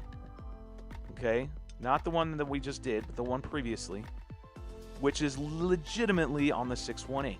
So I'm going to put in a little alert. So I go over here and I hit this, make sure price line is right on where I want it, which is right there. So when price action hits here, I'm going to hit the plus button. I say if the price action hits this line, 22.92 and 60 cents, I want you to email me, which subsequently does send me a text. Send it to me. That's it. So now I can shut this down, go and do my day, and let this pan out. And to be safe, I'll add another alert to say, hey, if we get back up here to 22.37, I'll say the top of this candle right here that we formed right on the 1 hour. I'll say the beginning of the candle, which is 22.37. I'm going to say, alert me. Another alert. Bam. Yep. So now I can go about my day. I don't have to worry about my leverage trade going shit tits south on me. I'll just go, hey, if it crosses, and you can hear my phone probably in the background, these are other alerts. This is sending me an alert for engine right now. Because the engine, I know, is bouncing around the 2 alerts, kind of like I did just right here. It's banging around those. And what is that doing? Well, I'm doing my day. I don't want to sit in front of the computer all day and monitor this.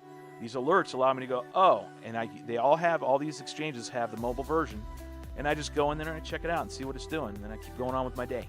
I no longer have to sit here like I've done for weeks and weeks and watch my computer. I'm done, just like I did last night with that long I got in. And then when it hits the 618 right here, and this alerts me, what I'll do, I'll probably be out and about flying somewhere with my buds or doing cutting shrubs per my wife. I'll know that I need to check in on my leverage trade. Like, hey, we're hitting the 618. And when it gets to 618, this is what I'm going to do. Gets to the 618, so I'm saying price action continues down, hits my little alert right here, sends me an alarm on my phone. I'll go over to this screen right here, and I will immediately look at my MACD. And what I'm looking for is this action. I'm looking to see where this red line is and this yellow line is. If this red line is crossing and we're getting this, I know I need to get the hell out of Dodge. Like, I need to get ready to get out. It means my position is good and done. I'm done. I've made my gains. I'm out. Does that make sense? So I'm looking for the cross now. I'm looking for a green dot to tell me to get out of this trade. And that's all I got to do. Why is this not getting rid of it? Does that make sense, Herb? No, absolutely.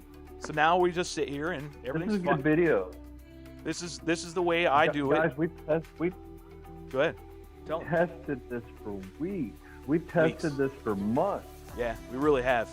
Like, And no bullshit. We have legitimately every day, 4 hours, at least for me, and I know now, Herb, I actually speak for you on this too, because every time I call you, you're doing the same thing. We've been testing this. Herb, he's absolutely right. Anybody can do whatever they want.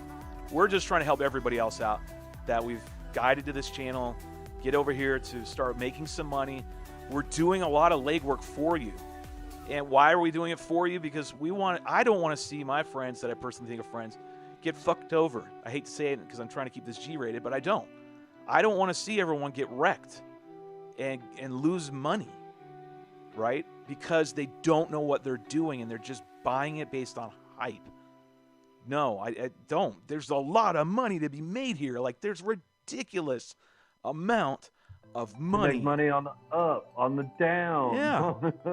Like, seriously, there's more money in it than just buying Doge and your buddy's friend at Kmart freaking told you, I bought Doge at 5 cents and now I'm quitting my job here. Well, good. Yes, great for you, lucky bastard. You got a lottery ticket and you won, and there were a lot of them. But that's not how you play this market at all, period. I don't care what they say. That is not how you play the market. And the life-changing money, legitimately, for everybody, is if they sit here and do what we're telling you right now, what we've trying to tell you of what we've learned over months. And not bullshitting when I say this statement. I have made this into damn near a full-time job, the amount of hours, if not more, reading and studying and trial and error, and so has Herb. We have literally put in, at this rate, hundreds and hundreds of hours. No shit. You figure you're working 40 hours in a week? We've been doing this for a minimum, at least for me, a minimum of 3 months. So you do that. And I know I've been putting in the hours. My wife's even said it. Like, Jesus Christ. You stare at that thing a good all 3 the time. hours, 4 hours a night after work. Yeah. Yeah. I'm even when I'm at my other jobs or I'm driving or whatever, I'm watching and learning and I'm reading and constantly absorbing everything I can. Yeah. Because in my mind, Herb, this is really the way out. This is the way to break out. It's the way to break free of all this nonsense of me work for, Tom, Dick, and Harry and work my ass off. And they make the top, I make the minimal. Come on. I'm not saying,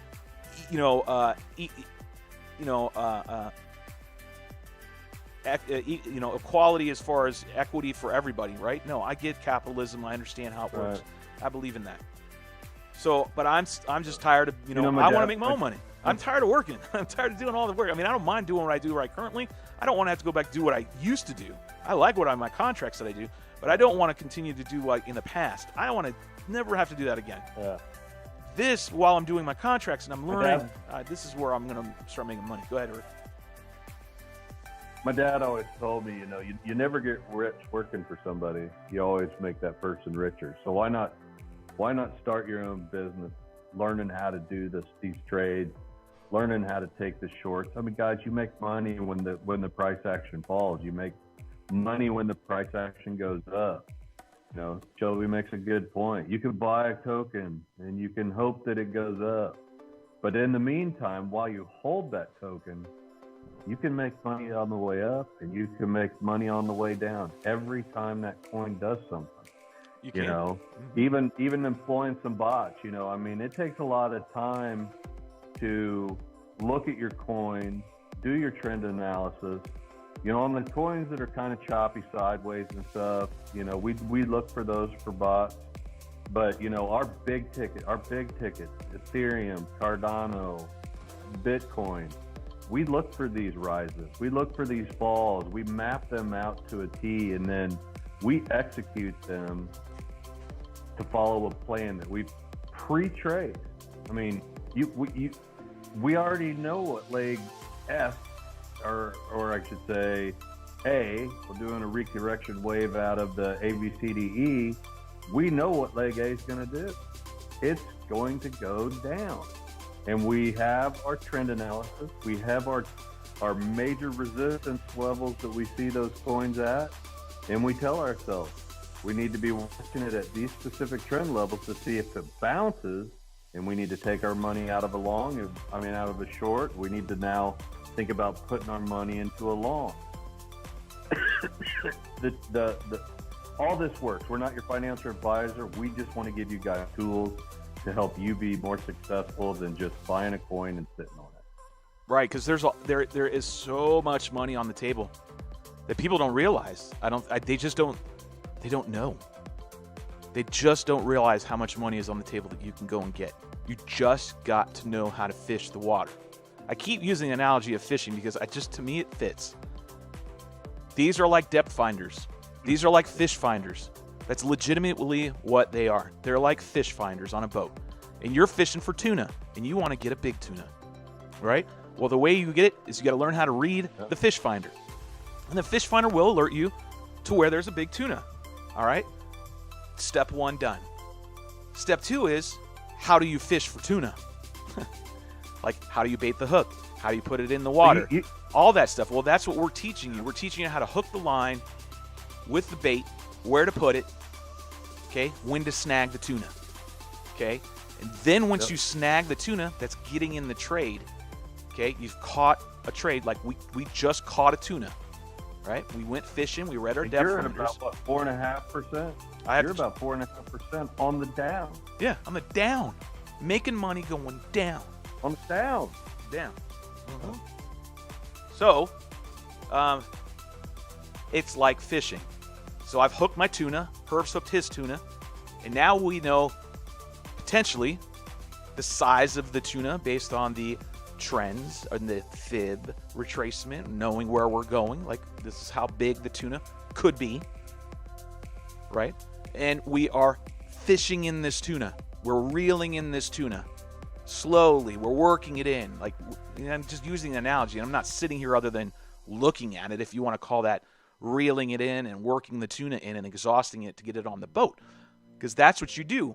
You reel it all in and you get the tuna in, and then you get it on the boat, you got to, in this case, close the trade. Then you have the tuna on the boat. Now you examine how big your tuna is and how much, aka, how much money did you make?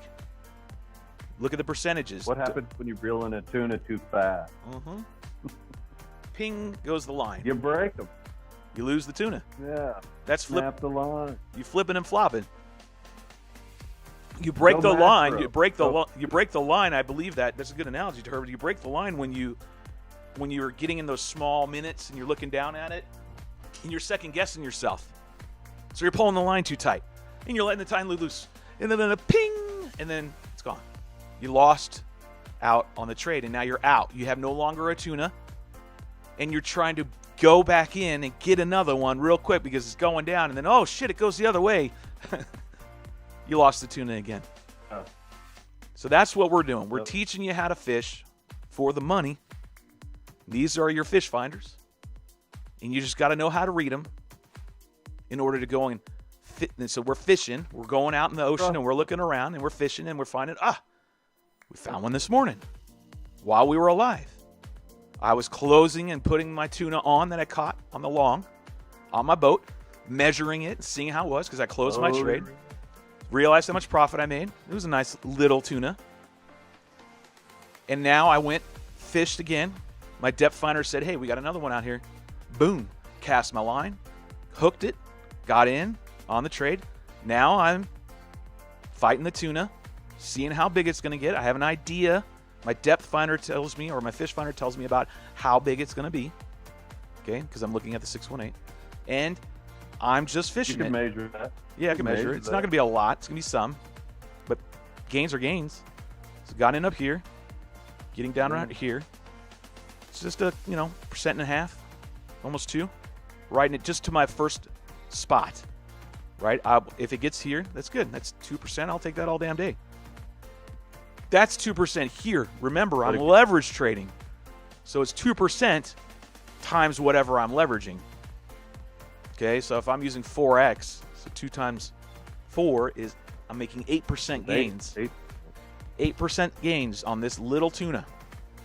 What I want is price action to come down a little farther and trace down to this 382. Okay. And that would be how much? That would be a nice tuna. That would be a nice one to catch. So on top of here, down, 382. That's 4% times my leverage, which is I think 4. It's between 4 and 6. We'll call it 5 just to be in the middle, right? So that's 20%. I'll make 20% gains on just this leg. Just this leg. In a couple hours. Right. I mean, it could end, somewhere, if I were to guesstimate, probably somewhere this evening at 7. Okay? And here's the thing. You got to understand Elliott waves. There are rules that apply. There's certain levels that will discount all the certain things if price action moves and breaks something, right? The price action's, higher or lower than a certain leg, then it invalidates. These are the things that the book teaches you. That's why you got to read it. When you read it, it's just like the Rosetta Stone, right? When they found it, then they could read it and they could decipher the Latin into Egyptian, all this stuff that they couldn't do before. It's basically what this is. Once you learn and read that book and follow these people that were telling you, it demystifies everything, and you're like, oh, shit. Okay, not real hard. Just got to believe in it and do it. Does every trade, or is every trade going to go your way? No, it's not. It's absolutely not. That's why you have stop losses in case price action tits up on you, goes the wrong direction. You have to prepare for that. Always run a stop loss. If you're doing any kind of trading, put a stop loss in. Don't just set it, buy it, and let it go. Put a stop loss in there. I like 5%. That's what I've been taught. I've been seeing people execute it with 5%. That's what I run. 5%. And you're done. Yep, harmonic Elliott wave. What is the author on that one? Ian Copesy. Ian Copesy. Like I said, it was $60 on Amazon. You get the digital version. You can buy the hardback version, which is a $600 book, which I'm gathering this is somewhere in institutions, meaning educational institutions, that this is something that they offer. Because it is definitely college level reading without a doubt. It's very wordy. Got to know some definitions and whatnot. You'll get through it just fine. Read it. It's just like the cheat sheet. It really is. So what am I sitting at right now? I don't want to get too wordy, but I just want to stress how well this stuff works. So yeah, I'm almost 4%. Actually, no, I'm 3% and change. 3% and change since we've been on here on my leverage trade, and all I've moved is one damn candle on my hourly chart. My MACD is fine. I'm not worried about it. Price, and that's why I don't sit here and watch price action anymore. I'm not paying attention to price action, meaning the numerical number. If I watch this numerical number, you will get scared, you will get freaked out, and go, oh my God, we're going the other way. No, you're not. Just relax, because you just don't see what's going on down at the troop level, which is the minute level. Ian Copsey, Copsey. Herb has it up right there, bottom left-hand side. Go get it. It will absolutely change the game for you. It's changed the game for me, and I can't believe I'm even saying this. I never thought I would be saying this, but it literally has changed my trading game. And then fibs, because you got to run the fib retracement, which again, all this stuff's in here on TradingView, on every platform for that matter, every exchange, because they're all using a form of TradingView or piped through TradingView to allow you to see the charts. And so that goes to show you why not use the actual platform, which is TradingView. And you can get a lot more indicators if you want them. It's a lot more robust using the actual website TradingView than it is just using them on exchanges. You can do a lot more to it. You can save a lot more profiles. The list just goes on with the benefits of actually paying for, I think it's $10 a month. And again, if you want to kind of skirt the system, not saying please, do whatever you want. But theoretically, you could just have multiple email accounts and then keep running this for the 30-day free trial over and over and over again. You could. I've opted to go ahead and just pay them because I believe in what they're doing. It's just who I am, so I'm paying for the service. Let me see, put my screen back up so I can see ya. There we go. Boom. I'll sit in this trade till it tells me otherwise, till my alerts hit me. I don't have to sit here and monitor it anymore. Boom, I'm off I go. I can do the same thing for Cardano. I can go in here and say, well, what do I want to do? Well, it looks like as long as this green line is below the red line, shorts are in play in my mind. Like, majority of your action is going to be short action, right? Majority of if I'm going to leverage trade anything right now, and I want to do, in this case, Cardano, and say, I want to do Cardano, I want to leverage trade it. Okay, let's see what you got, big man. Well, first thing you got to do is your if, then, and that stuff. So, if the 50, which is the green, is below the red, then most likely you're going down, okay? If the 50, again, is below the red, then shorts are your friend in leverage trading right now on Cardano. Not longs, shorts. You should be looking for shorts. Look for longs if the green 50 crosses the 200 to the upside. Then longs are your friend. And you want to be looking for longs more than you do shorts. Does that make sense? It's really easy. So we go into Cardano and we look a little more. It's really kind of hard to tell because it's completely on a bear run right now. I don't want to trade anything on Cardano right now. I really don't. I don't even want to buy the damn thing right now. I want to wait. So I don't have any holdings on Cardano right now. I used to. Remember when we got in this? It's a slow number down when you're. And it's slow. The action on Cardano is pretty slow right now. So you're short. If you're leverage trading, you remember you're paying a fee, and you can just look on your screen there, Shelby. You're not moving but a few cents here and there. Yeah, you're not moving much at all. Like price action between here and here is what, 5 cents you've moved in the course of 24 hours, give or take, almost 24 hours. You haven't moved much. Good for one thing. When we discussed this a little while ago, what might this be good for? Sideways, a bot. So I have contenders, or basically I have bots that are on potential chopping blocks right now. And that would be anybody that's in the negative. Look at Doge. Doge is immediately getting ready to get the hammer. I'll say immediately and getting is two different things. So Doge is always on the chopping block. I'm just telling you because of this. Look, we looked at it a little while ago and price action dropped its ass down to 4%. So now I have lost money on Doge because Doge is freaking Doge. Okay? It is a shit coin. All right? It is going to continue to be a shit coin. I don't care what anybody damn says. If it goes to $1, yippee-ki-yay. You're just playing the lottery on that. I'm not here to play the money that I have on a lottery. I can go to the gas station and do that. It's a hyped coin, and it is.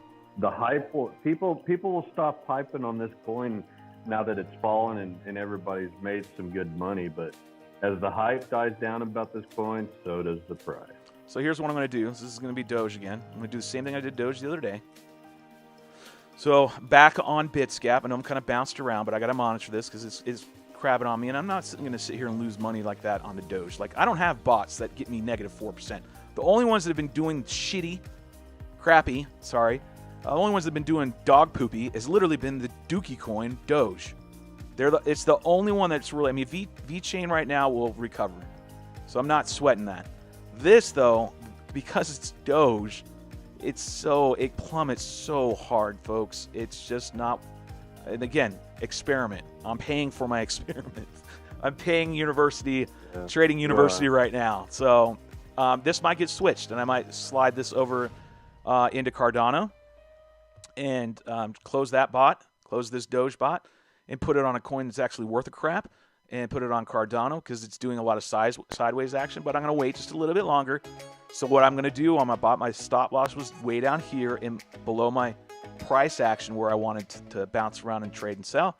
So what I'm going to do is I'm going to raise it up and say, if you get any lower than this, man, I'm done with you.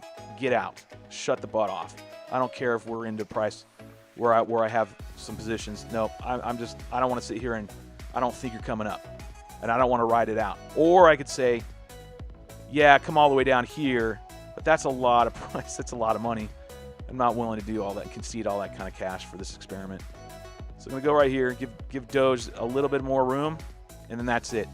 I don't want to pay any more on that Doge and let it just keep plummeting down. Because, folks, that's legitimately what it's doing. Even on a macro time scale, let me just show you. Big macro scale. Where's my fit? Where's my Elliott wave? Here it is. See, like I said, even on BitsGap, you can run TradingView. You just can't. It's not as dynamic. That's the only problem. It's A, B. There's your A. We're doing B. And we're retracing C. That's seriously what we're doing. C always goes lower. Oh, why is this? Oh, this is an Elliott triangle wave. Sorry. Let me get the right one. Correction wave.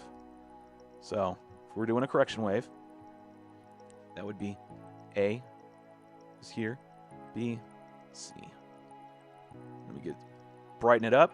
And C is probably going to go down lower. C has to go lower than that. C can go at least equal, right?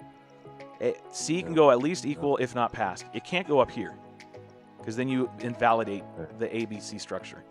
You either have to be equal to A or past A.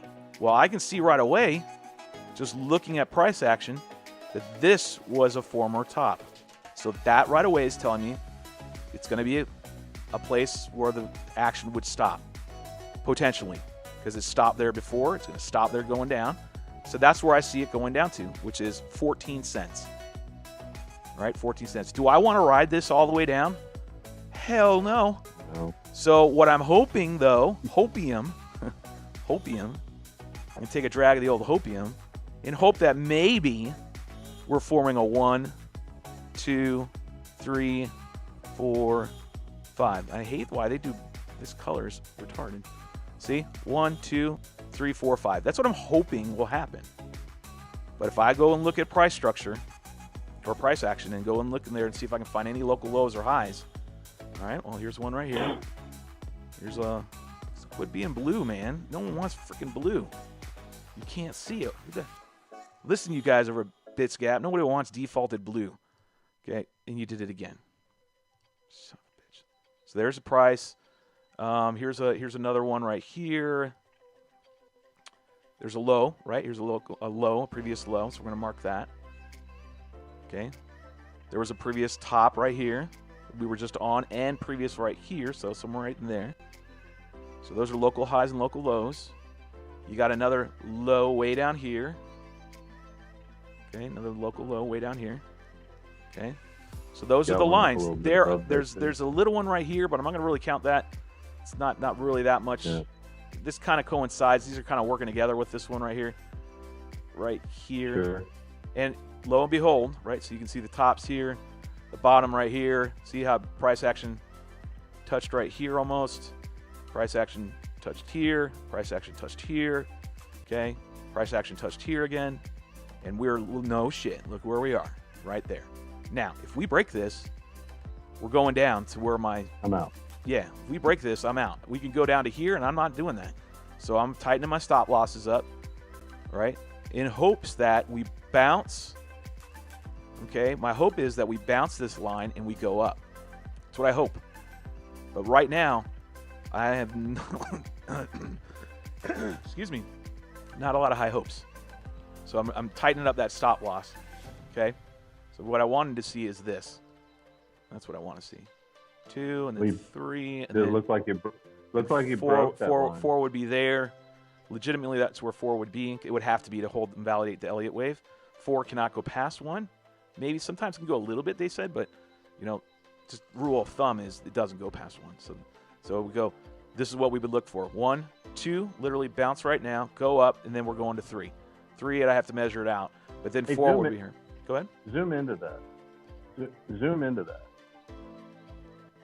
What do you want to look for? Real tight. Why do you want to be so tight? I think you're crossing. I think you've already crossed it. Oh, you might be right, man. Almost. The head hasn't gone through yet. We've wicked through, No, but we haven't poked the head through yet. So the candle head's getting ready but to, the though. candle isn't come through. It's getting so close. So I'm giving it a couple more steps. I probably won't even go that far. I'll probably just tighten it right here. I'm just getting sick of Doge. Stupid damn experiment. Just in case. Just in case. Just in case it bounces.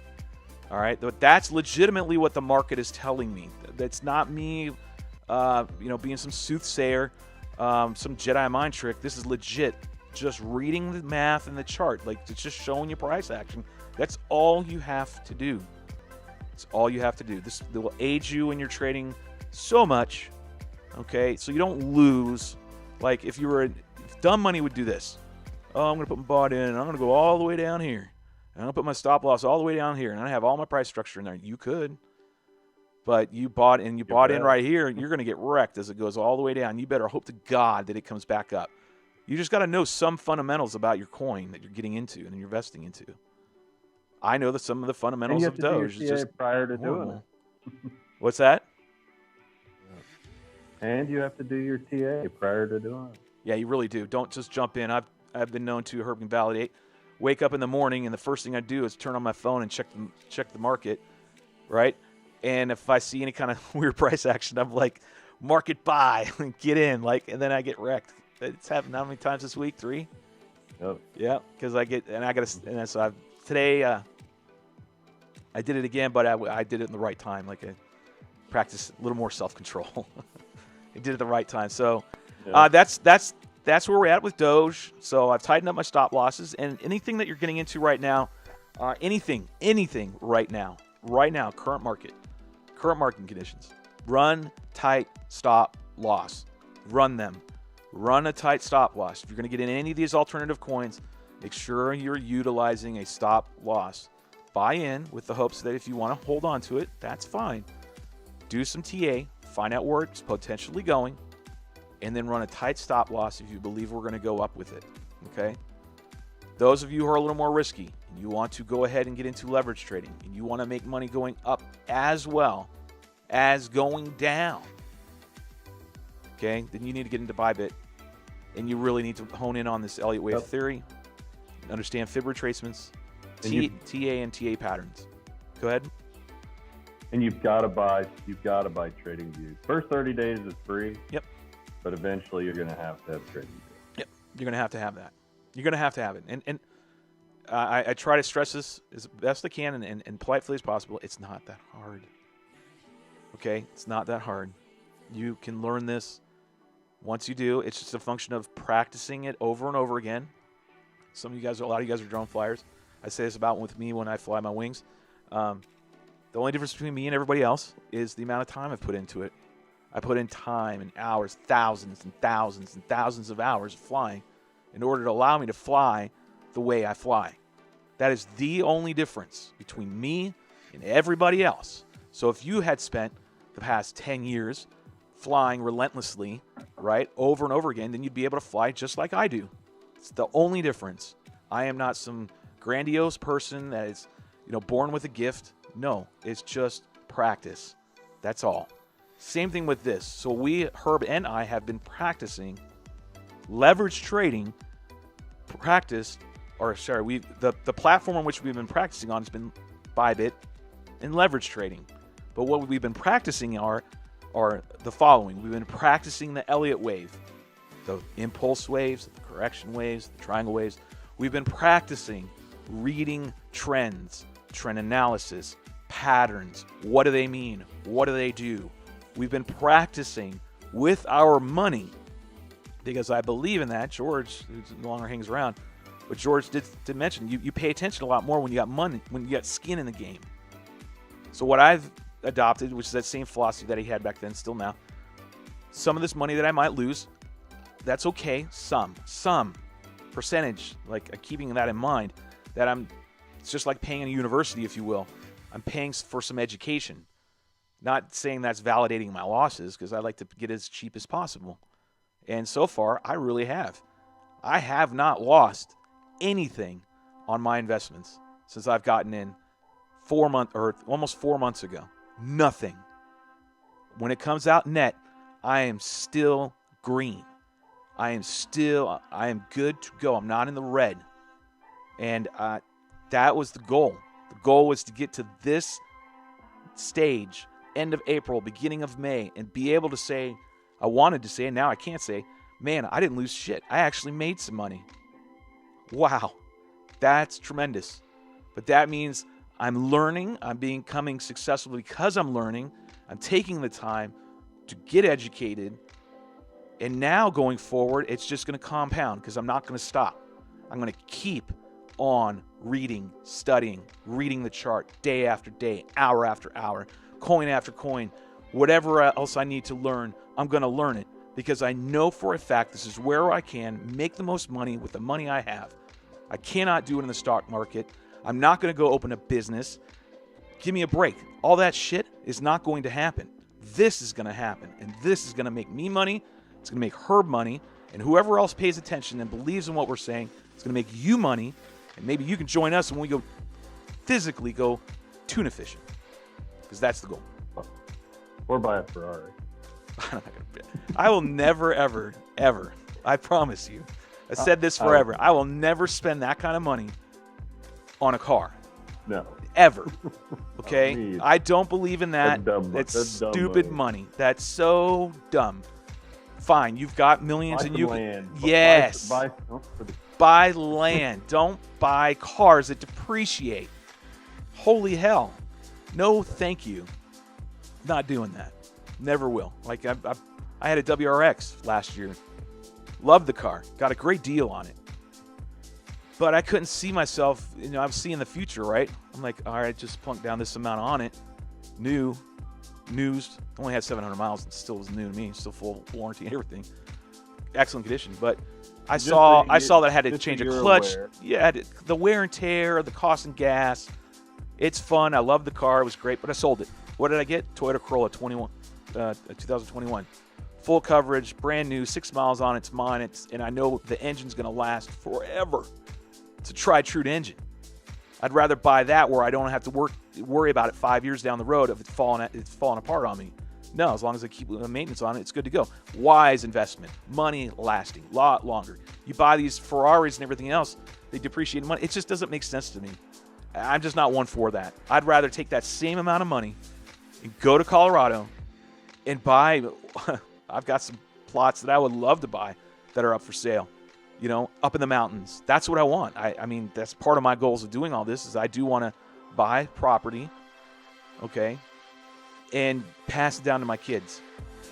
I want them to have a place where they can go one day and say, Dad really busted his ass for us to have this space on the planet that's ours. No one can take it from it. It's mine. Plus, unless eminent domain comes into effect, but crossing the fingers that doesn't happen. So trying to pick plots of land that are not going to have that, huh? But that's what I'm doing. So buying a car just doesn't work. We're almost to Lake C. There is a chance that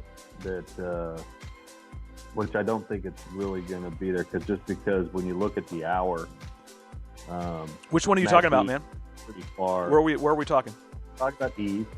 All right, so we're gonna leave Doge. Right so I'm gonna leave Doge. Then there's Doge. There's my bots. This is what they're doing, folks. Just so you know, you let bots go for weeks, then you come back and take your money. I'm telling you, it's just so nice. They're constantly working. You're not letting your money sit and just be idle. You're letting your money work for you. You're fine. You're safe. These are in exchanges that I stand behind, believe in. They aren't going to screw me over. Where all of a sudden my money's not there. So there's a little bit of risk. You can't get rid of all of it. It's just not reality. Okay, so back to ETH. ETH, where are we at? All right, we're still going out. We've got a nice wick forms. I'm going to zoom in on that. Yeah. That's nice. There we go. Our shorts are looking nice. All right, so did I get an alert? I think I got an alert. Did I get an alert? Well, we're crossing the 3.8. We're coming close to the 3.82, which is the top of. Oh man, I'm up almost 7%, brother. You could. Nice. That's fucking great. Yeah. Yep, I got. I sorry to interrupt you, Herb. I did get an alert on my phone, and once you hit the tap the alert that comes to your phone, it takes you right to the coin, which it just did right here on my phone. TradingView's mobile app, fantastic. I mean, absolutely, it's the same as the test. You missed a little bit on the desktop. Everything you're here on the right-hand side, you don't have it on the app. But everything else you do. So all this other on the main screen here, all the indicators up here, all the hot buttons and everything, all that's the same on here. And it traces everything that you put on the tab on the desktop. When you pull it up on your mobile version, all those writings and everything, as you can see, are still there on mine. So tremendous app. I absolutely love. So give me alerts, just like we put in just a minute ago. So I would have been out, mowing the lawn and trimming some shrubs, and then, oh, hey, there it goes. So now I'm doing what I said. I'm going to go over here, check my MACD. What? Oh, that's a leftover little scraggle of line. Oh, there's another one. Get rid of that. All right, so down over here on my MACD. I'm going to zoom in on that. So there's my MACD. Okay. And totally fine. I read this right here is way far away from that. We're going down still. We're not done. No sweat. Stay in here. I don't have to worry about anything. Just let it go. Right? The candle, the wick, that's a long wick, man. It's a long wick. Come on down here. Yeah. Come on down. Come on down. It'll keep coming. I think it'll keep coming. So once it breaks there, go to price action so we can get some more, read some TA, so get some recap of what we said before, the if, this, and that statements. So if it crosses, which it did, then we're in the trade. So we're in the trade. Ooh, look at that. Price action. Getting ready to cross, come back down, and we're in a little bit of a interesting spot. Green is still below red, so shorts are our friend. Green is below red. Shorts are our friend. So right now we're still going down. Once we pass this 382 or 682, I think it's 618. 618 line, it's getting a little busy in here. Go ahead and delete some of this stuff. Clean it up a little bit. All right, so get rid of it all. All right, a little cleaner. So we're at the 618. I needed to post a candle through. So I'm going to monitor this a little bit. So I've got an alert. Let's put an alert. Let's put an alert above this. I'm going to put it like. I put mine just a little bit above. Oh, I have it up here. I already have it up there already. So I don't have to worry about it. So my alert is if we go up the other way, then we're in. Because what I'm wanting it to do is come down here. It's about the 382, which is the yellow line, and then bounce up. But we got to be watching for the potential, which might pan out. Since this is a double bottom bottoms mean reversal to the upside. Okay, that we are going to see a impulse wave formation. Okay, which is what we kind of do want to see. So I'm going to go ahead and map that out real quick for us. And here's the impulse wave. And I'm going to call it, I'm just doing off of what I see. 1, 2, 3 is what, or 2's here. Okay, then I want my 3 is somewhere up here. Come on, go. All right, 4 would come back no farther than 1. And then 5 will be somewhere we have no idea where yet. So what we're looking for is this kind of action. Right here. I'm going to go ahead and I'm going to go ahead and do my own fib meaning I'm not going to let the computer do it for me. I'm going to draw it based on what I see. Okay. And see what mine paints. Getting a little busy here. So, where's my yellow area? So I want here, here, and then up there. So that's what I'm looking for. So I'm going to get rid of my one I just drew. Yep. So I can clean it up a little bit. So that's what we want to see. So this is the price action we're looking for. We very well could be coming right here to the 618 and actually doing this. So we got them on. Hey, throw your auto fib on there real quick. It's on. It's right here. It's already painted. Okay. It's already painted. I'm using those numbers. So right here, I actually built this with the 10% in now. By the way, the auto fib. The auto fib has the 10% built in now. So I'm gonna look for my take profits right here. If we get into a long, then we get to this price action up here, then I will take profits right there. But right now we're in a short. We got to monitor it and see if we break this 618. If we don't break the 618, just got to watch the MACD and monitor the MACD and see if it starts to close off. And if we need more validation or more confirmation, then we can look over here at the cipher and go, all right, what is the cipher telling me we're getting ready to do on the 12-minute? It's very zoomed in. Building an anchor wave. It's building an anchor wave, right? To the upside. Okay. Building an anchor wave. We're probably going to get posted green dot here soon. And then that would mean price action will start to go up. So that means, maybe we might be bouncing. We might be bouncing. We might be bouncing right here. Yeah, we might be coming down to this and catching that bounce right there. Which would make sense. You know what I mean, Herb? Because we did do a reversal. And now we're going to do a 1, 2, 3, 4, 5. And I believe that's where we're going to go with price action. And if we break the 1, 2, 3, 4, 5 and bounce down off of the first major trend line there at the 1, those yellow lines are still important. Yeah, all these lines stay. They don't go anywhere. These are absolute lines that have to stay. I don't want to put many more in there, but these are the ones that we have to watch for when it goes back up. Coming down, though, once it breaks this right here, like this is really a strong. Let me zoom in a little bit more. This really is a strong point right. This was the previous peak, okay, in price action. Right.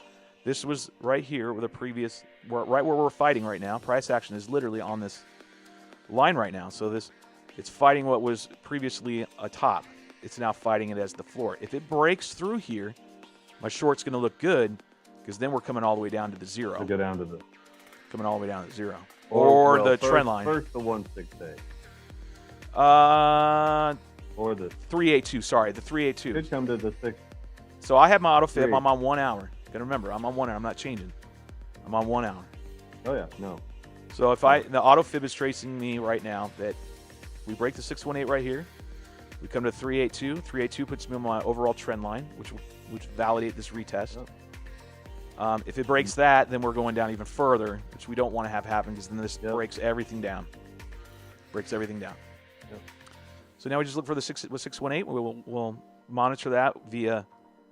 Don't have to sit here and stare at that. You can put your alerts in there. Be done with it, and then just occasionally go over here and check your MACD, see what's going on. MACD will help you tremendously. MACD will tell you again, going back to the beginning of this whole video, if you just follow the MACD, it will tell you when to get in and when to get out. We just did it. Shorts and longs. Shorts and just with the MACD. Over and over and over. Folks, we're talking like you're banging out. It depends on how much risk you want to take. Okay? The percentages is what you want to focus in on. How much percentages? Well, my percentage right now, or just a minute ago, was almost 7%. Right? Let me go check and see where I'm at now. It's going to fluctuate. I don't need to do this regularly. However, you can just to get some validation and say, hey, where am I sitting at? I'm still sitting at a 6.5, 5, almost, a little, 6.25. Keeps going up and down. But I don't need to jump out of that. So it was 7 a minute ago, and now it's 5, Shelby. No, that's fine. It's going to do that. We're not looking at minutes. We're looking at hours, and we're looking at MACD on basically a half-hour time scale.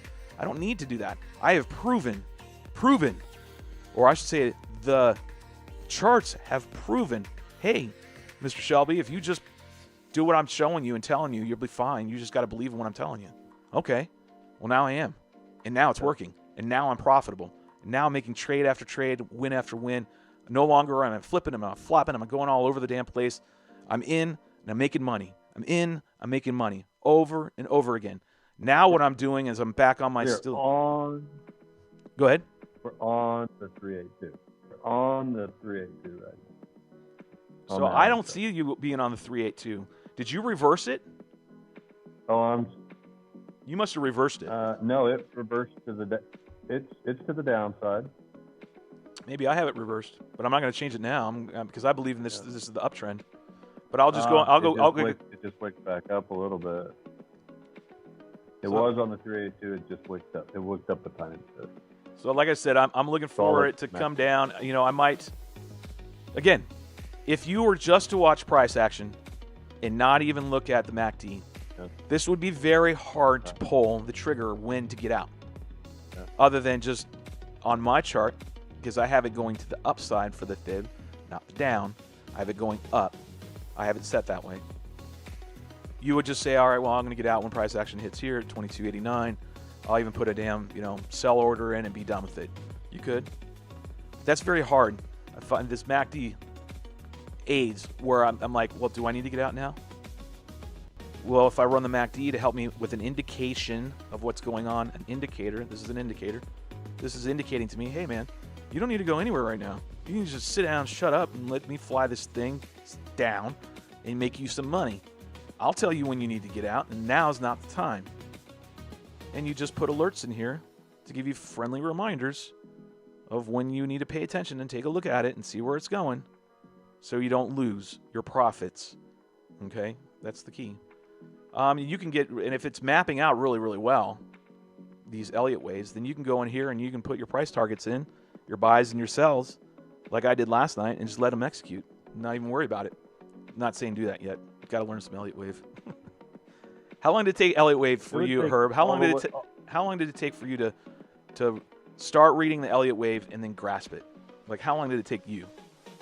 It wasn't overnight. No. That's kind of what I'm trying to stress. It was fairly quick once you got the idea. Yeah, it took me, man. It's taken me, well, until last week, right, where it started to finally click. Because we did so many. We were doing that minute chart action, right? And I find the minute was actually cool. So if you want to really do it and save yourself some money, you could go paper trade on TradingView and paper trade, but paper trade on the minute. And that way you can see all these things paying out. Price action's moving really quick, so you can get a lot of, oh, there's a pennant. Oh, there's a ascending bull flag or descending pennant or blah, blah, blah. All these trend analysis shapes that I've learned per Shelby and Herb. Now I can see them on the minute paint and I can start, reading them. Isn't that what you did? Something to that effect? You were watching the minute chart and just kind of learning it that way?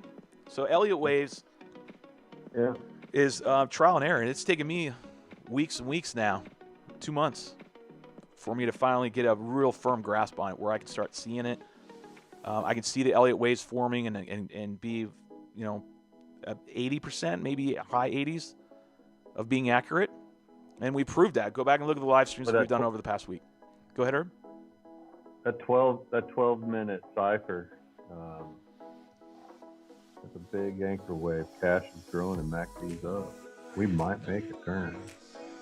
You'd have to go all the way back to the 3 minutes to even see it cross the.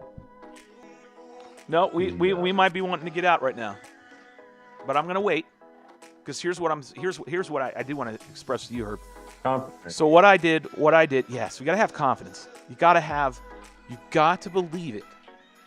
You got to believe in it. Like I'm not trying to say like you got to, some religious concept or anything like that. No, you just got to understand that to believe in it, that it works.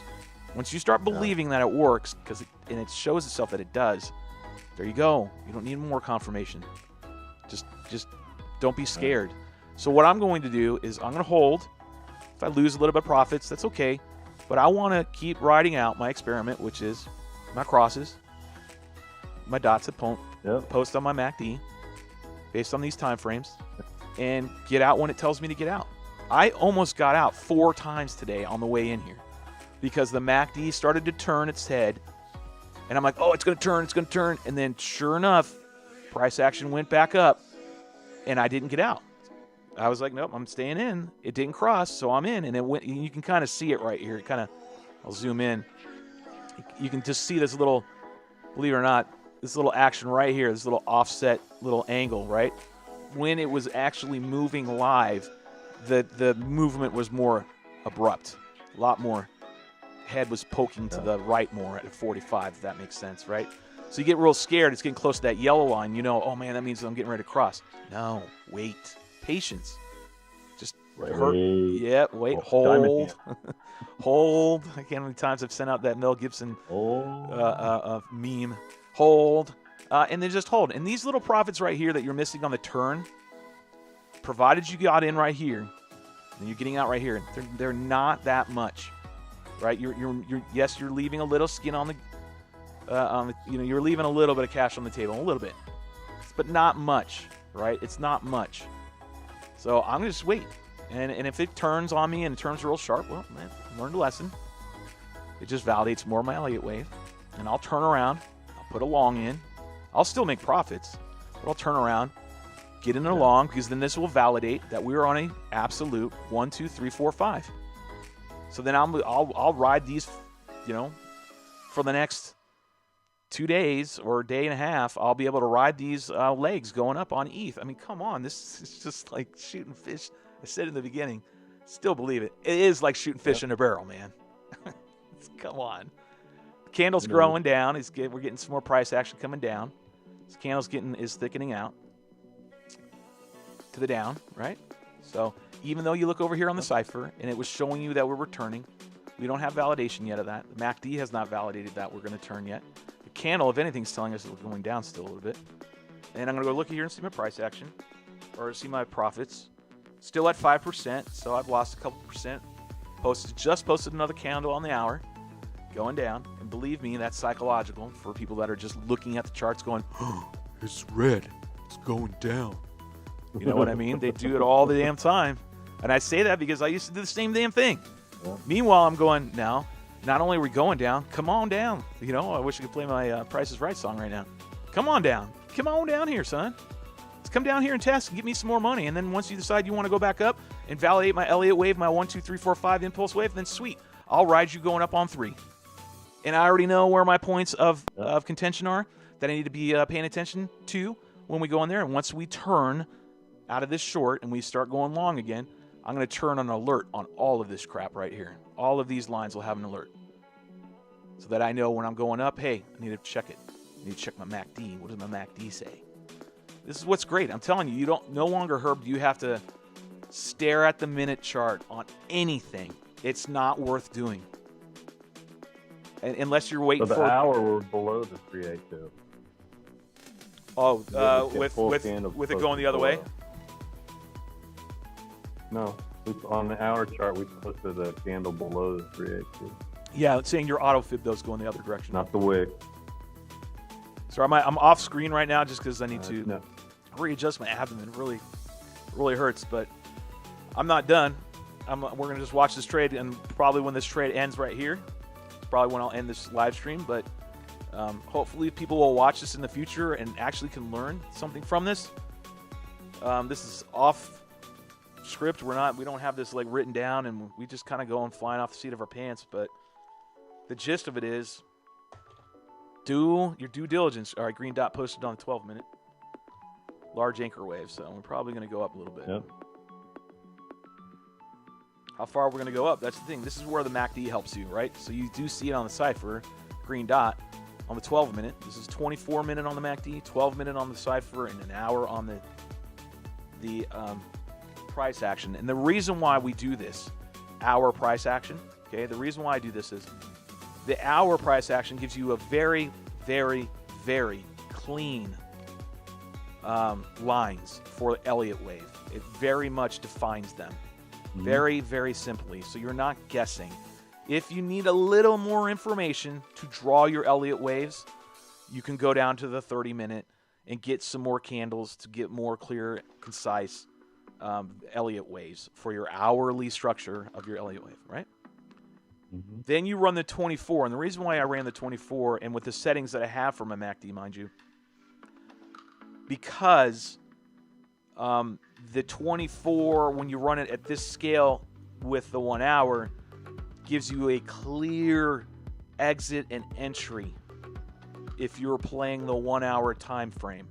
I like 1 hour time frames. They're not as volatile. Their movements are much, much bigger. Okay, so I'm making a lot more percentage gains. And the 24, running the MACD on the 24-minute indicator right here, allows me to find out when those entrances and exits are. If I go at like 30-minute, it's not as accurate. If I go to 15, it's too sharp. Excuse me. There are many crosses that will happen on the 15 on this leg. I don't want to get into it and show you, but basically it will just cross more, and you'll be like, well, I'm getting in and out, in and out, in and out. No. So what I found is 24 running with the hour price structure gives you clear, absolutely clear. Get in now, get out now. End of story. Not that hard. Looking at the MACD, I'm going to switch it up. Right. I'm seeing candles still posting red on the MACD, and we're starting to, move a little bit. Snakehead's starting to move, so meaning it's starting to turn its head, and that means be ready, start looking. Are we going to bounce right here? And since we know Elliott wave, and we also know this line right here is a notable line of a ceiling that we just need to watch. Price action might bounce off of this and go back up. We don't know quite yet. MACD though keeps me in. It's a security blanket. I don't have to worry about it much. Are you still in your trade? Yeah, Herb? because if you're looking at it, oh yeah, still in the trade. So just for instance, where you go? Just keeps signing me in and out of BitsGap, but I don't know why. If we look here, so I mean, if you want to get real crazy and you want to look at the minute, you can see we're turning up, but remember, you come up a little bit to build a little resistance to come back down again.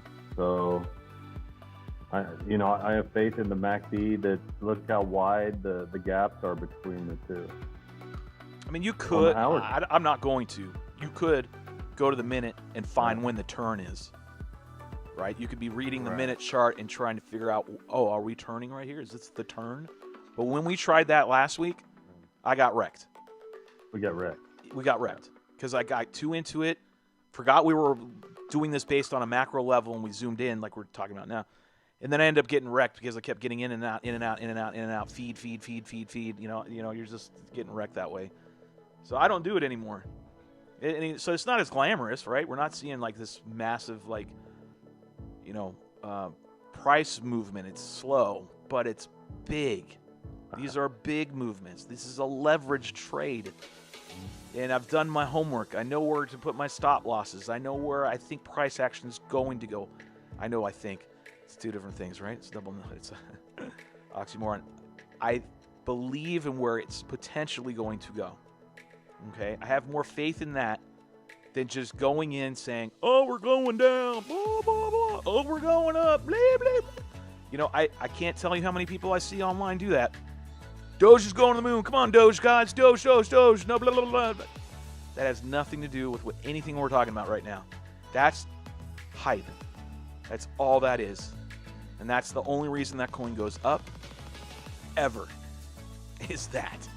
That's literally it. These coins go up because they actually do something in the crypto world. They actually are, in this case, Ethereum is like a backbone. It's the smart currency. It's the smart tech. It's the smart, decentralized financial dollar, if you will. So it has got a lot of power and utilization. Again, fundamentals. Dogecoin's fundamentals are literally dookie crap. They're nothing. It was developed by the guy as a meme coin. And people will say, well, Shelby, that doesn't matter. It's all based on what we want. No, it's not. No, it's not. No, it is not based on what you want. It's not. It's literally not. It's based on proof of concept, proof of stake, Does it do anything? And Doge doesn't do a damn thing. No. It's just a meme coin. So I'm not gonna, let's go take a gander at what Doge is doing now. Let's go back over here to Shit Central. Shit Central is maybe it's bouncing. What is it giving me on profits? It's moving back up, saving its ass. I'm running it because the on BitsGap it tells you like whether the top gainers. Of course, Doge is sitting here at 137 on your bot, right? As if you knew to buy Doge. Anyways, I'm not going to get off that high horse. But and I don't want to get sidestepped to that. So we checked on Doge, and Ethereum is just going to keep doing what it's doing for a while. We got a head turning, and I don't know, Herb. What do you think? Think we're going to turn up? Yeah. I look in, I zoom in a little closer to the action. I went to when I started an hour, and then I went down to 30 minutes. 30 minutes, we've got a higher red candle bouncing right off of the 618 line. My fib retracement tool changed a little bit.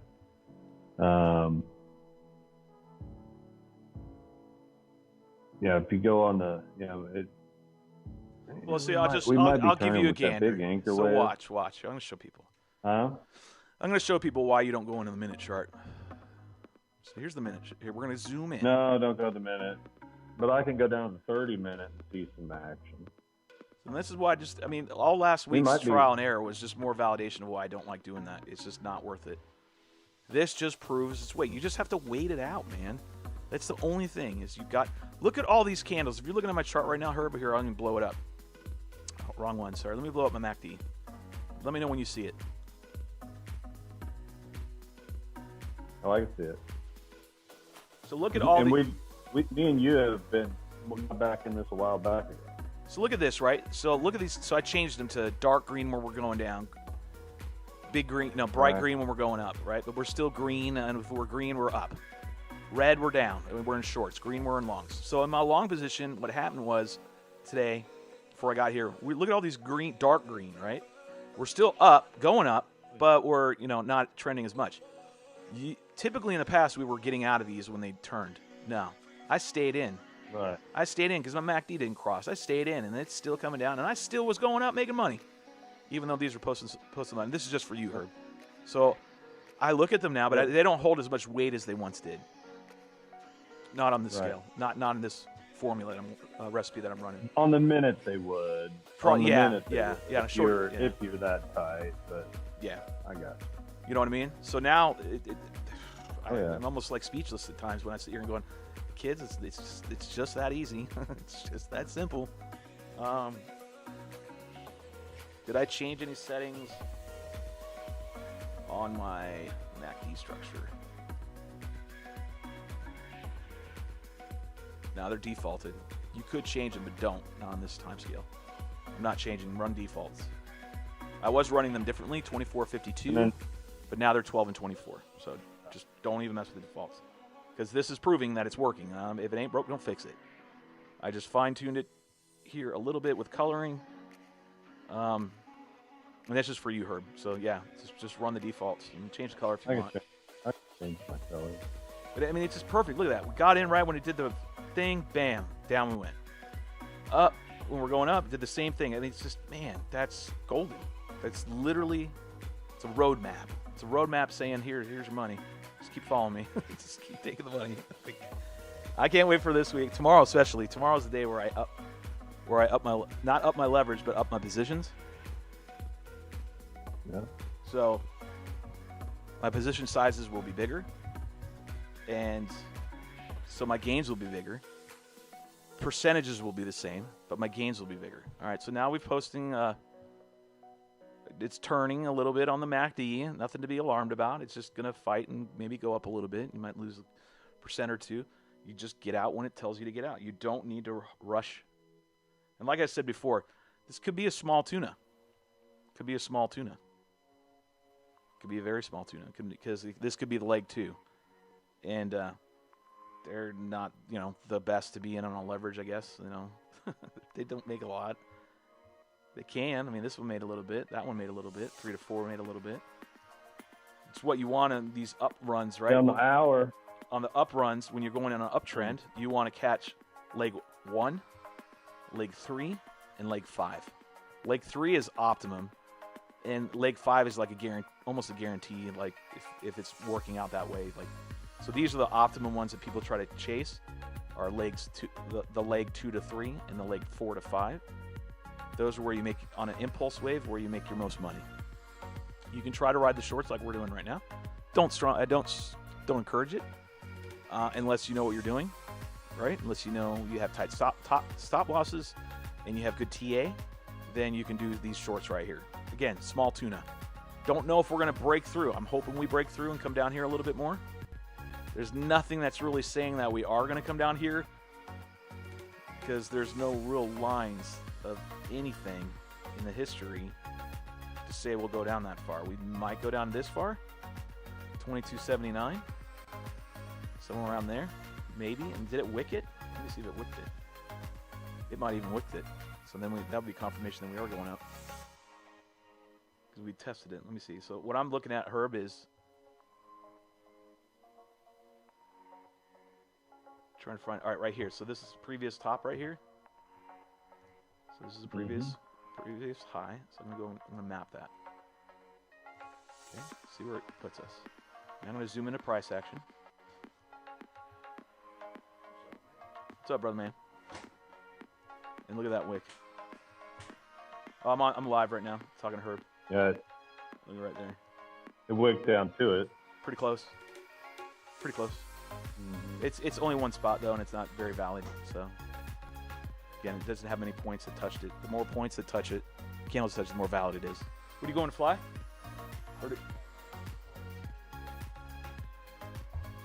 So there we go. That's about all I got, Herb. Hope this helps some people today. Hope so too. We've been on for quite a while, man. How long have we been on this damn thing? Yeah. Been on for quite a bit. I don't know where my. Oh, there it is.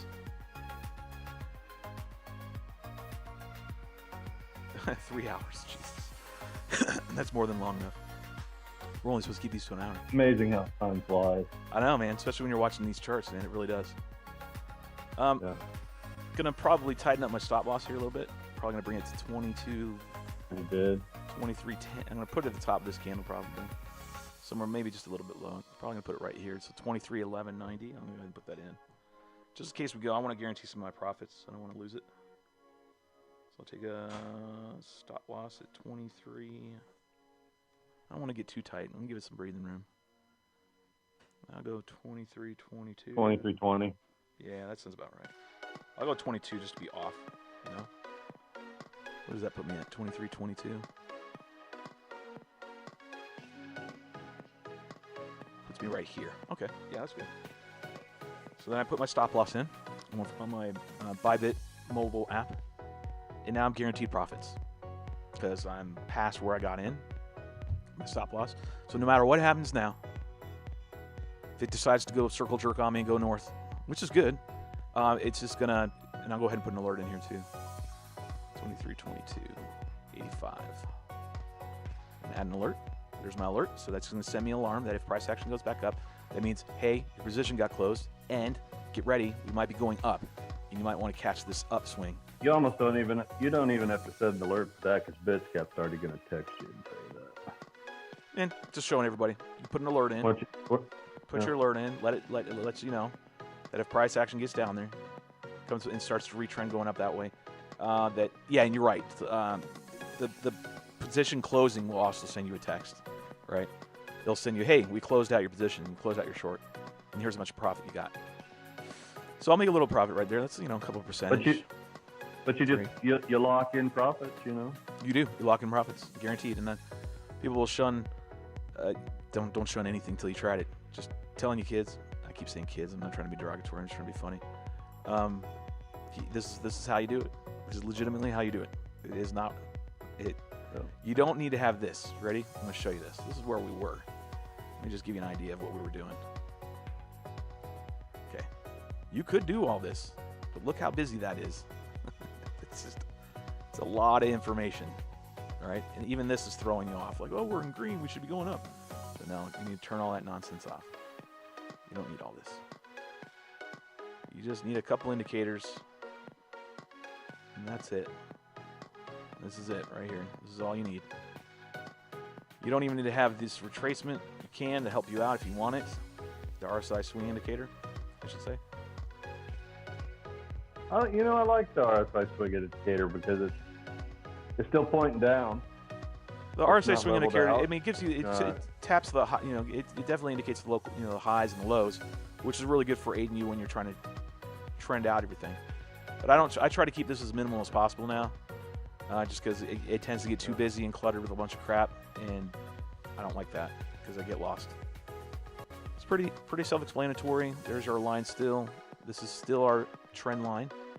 Got to keep that in mind. Can't get too focused on your Elliott wave. Keep in mind about your major trend lines that you drew. Those are just as important as well. Okay, these are all indications to make your decision of when to get in and out of trades. And that's it. That's all I've got, man. I could sit here and beat this horse to death, but I do have the rest of the day that I need to deal with.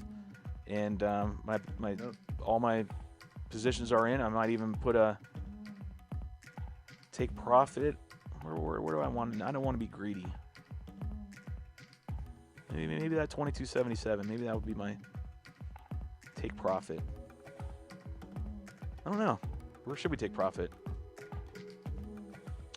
Well, I mean, I'm guaranteed profits with my alert that I have and the stop loss that I've got in going on right now, but I'm thinking if it turns now, maybe I tighten it up a little bit more. If it raises $10 from here, from where price action is right now, 23. That's what I did. 23.03. I'm going to go 23.11. So that's what I'm going to go.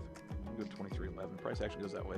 If we turn now and get up to 23.11, we firmly have bounced. So I'm going to tighten that up. I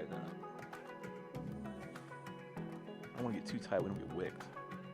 And this is what you do. You have to kind of figure it out. 23.11, 23. Yeah, we're going to do 23.11. 50. And hopefully this is leg 2. Well, I hope there's a leg 2, and it's just a bigger leg 2. I mean, it's either way, we have a reversal, so we are looking at an Elliott wave forming, or an impulse wave. So this is for sure a double bottom, and that means break to the upside. And now, in order to do that, we got to do an impulse wave. Impulse waves come in 3s and 5s. Yeah. So we're looking for a leg 3. No matter what, we're looking for getting out of this short soon. And I'm gearing up now and getting ready, thinking about a long. So I'm going to finish this short out, but eventually I'm already looking for my next tuna that I want to go fish. Got my depth finder out. We're hooking this tuna. We're going to get it on the boat here soon. And then I'm going to look to read the fish finder here and drop my line and snag me another tuna and ride it in and get me a good one. And that'll be a nice one. We won't finish that one. Give it enough room to bounce up a little bit and maybe retest that 382 line. Let's put it this way. We could be in this and close this long out later tonight at midnight, 11 or 12. Yeah. So it'll be somewhere in that time frame. So I'll, tune in. Maybe we'll post a little screenshot. Post to everybody. But this candle keeps growing down, man. 2300 is the mark. 2300 is the mark. Go ahead. What'd you say, Herb? I'm up $20 just sitting here from what we've done so far today. Just on the way down. Yeah, up 4.5%. Still holding strong. Again, if you need some pat on the back or a hug and confirmation, a little stay in it, Sonny, just look at your MACD. Diamond hand. Yep, MACD is fine. It takes time to get to that level. Go ahead. And one thing I look at is look how far the it looks like the MACD wave, the cross lines, I mean, they're still pretty far apart. And we haven't, on the 24-minute, we haven't even posted a candle to the upside, showing that it's making a turn. So he's talking about the gap between the yellow line and the red line. So this is the crossing. It's golden. And I don't know what else to say. We're still showing stronger candles to the downside. On the next go around here. we could see price action moving, you know, a lower low candle. I mean, a higher low candle on the MACD. Even the cipher on the 12 minutes posting a green dot. We've been in it for 24 minutes, and even with the green dot on the anchor wave down here on the MACD, still going down. Okay, so that's what helps. This is what helps. If you just went on the cipher, you'd be like, oh man, we're gonna go up. So let me go ahead and just shovel some money in. We're gonna go the upside. Nope. And you're just watching your money go down because you believe that this was telling you you're gonna go up. You could almost shut your cipher off and just watch the MACD. Yeah, you really can. The other big thing that you do need to watch, though, and I need to bring this up for everybody that's watched it this long, and if you have, I commend you. There should be an award. Is you need to put in your RSI. Yep. You have to have this in here, and you have to have it set to the following parameters. And you could put it on the 125. I'm going to change the style to white. Give it a thick line. Not that thick. Maybe like 3. Okay. Hit OK.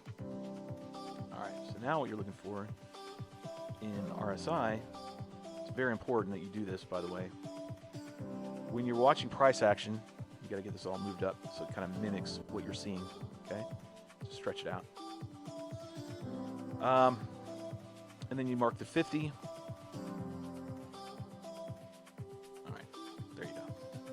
So, you know, when it crosses, you're going to. I mean, and it.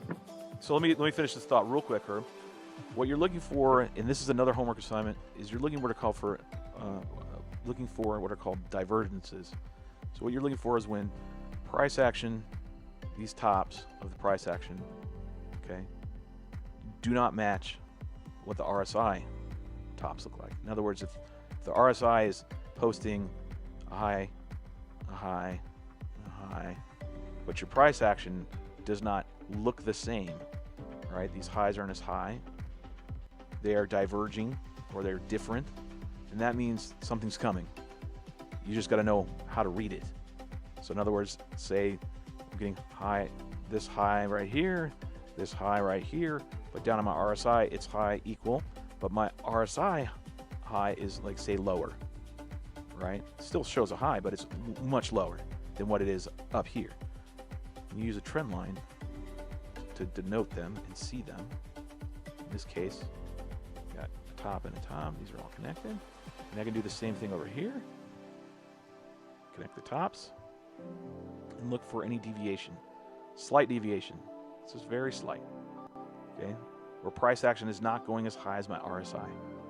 Those are called divergences, and you need to know how to read them and what they mean. Okay? Because there is a cheat sheet, and I do use a cheat sheet of divergences. And I just go to my cheat sheet. It's actually printed right in front of me. I don't even know if that was on the screen, but I have it right in front of me, and I just read that. And then when I see big deviations like that or big divergences, then I go to my cheat sheet, and it says, oh, well, that's a bearish divergence or a bullish divergence. And what those mean, that bearish divergence means when you see a bearish divergence, that means bearish, down, short, going down price. That's what that means. Or a bullish divergence is the opposite. You see the price action, it tells you how to read it. And if you see a bullish divergence, that means diverging, and price action is going to go bullish or up, long, make money, going that way. And that's really all you need to do. There isn't any more to it. That's it. Mm-hmm. That's it. And will you win every single trade? No, but you're gonna win a hell of a lot more than you're gonna lose if you just stick to your guns. And Ethereum, I cannot validate this for any other coin right at the moment, as far as Cardano, BTC, you name it, fill in the blanks, because I haven't tested them. All this on those coins, I just know on Ethereum it works perfectly. And that's all I got, man. You got anything else, Herb? No, good happy trade. Use the tools. We're not telling you where to put your money. We're just giving you the tools to watch. We broke the 2,300, Herb. Broke 2,300. Come on, baby. Come on, baby. Coming. So, I did want to mention these rounded numbers, 2,300s, 2,500s, fill in the gap, just whatever rounded number. Okay, those are called psychological numbers. People really just bet on these numbers. I mean, they come up with stupid numbers too, like 51, 420, or some, any you think of it, it's probably in there, and someone's put a lot of positions in on it. 4200. Yeah, right. I guarantee you, 4,200. There's a lot of sell. There's a lot of sell at $4,200 for Ethereum. I promise. Just mark my words this day that when we go up there and we hit $4,200, shit's gonna sell like crazy. I promise you. It's going to happen. I'm telling you. So what we broke right now is a psychological number, which is 2,300, which is what I was mentioning a few minutes ago, real briefly. You break that 2,300, and that's kind of like where I was hoping for. And it's, get down here, break that. If we break that, then we're going down to the on my chart, the 382, because I have an upward-facing fib chart. Herb has a downward-facing auto fib chart. I have an auto fib chart going up. It's a simple reversal button. Well, look at your 12-minute MACD. Look at your 12-minute MACD. Yeah, it's grown, gotten bigger, growing up. See, this is what I mean. I can look at price action and get a little more on the number, right? I can get the number and know that we broke a psychological level, but then I don't have to look at it anymore. Now I just keep going over here to the MACD and just keep watching the MACD. Turn your 12-minute cipher on. It's on. It's right here. It's on. Is it on 12 minutes? Mm-hmm. Should be, unless I changed it. No, it's on 12 minute. And there's a red dot. Look at that red dot. We had a green dot. And if you were just using the cipher, you would have been like, oh, well, maybe I should get in and throw my money in. Get a green dot. Boom. And you would have gotten screwed. Because then a red dot posted. If you'd only watched the MACD. I don't think you're on Bybit.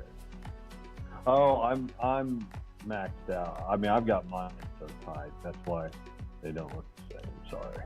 You got me concerned now, man. I'm showing. I've got ETH USDT because I'm doing perpetual.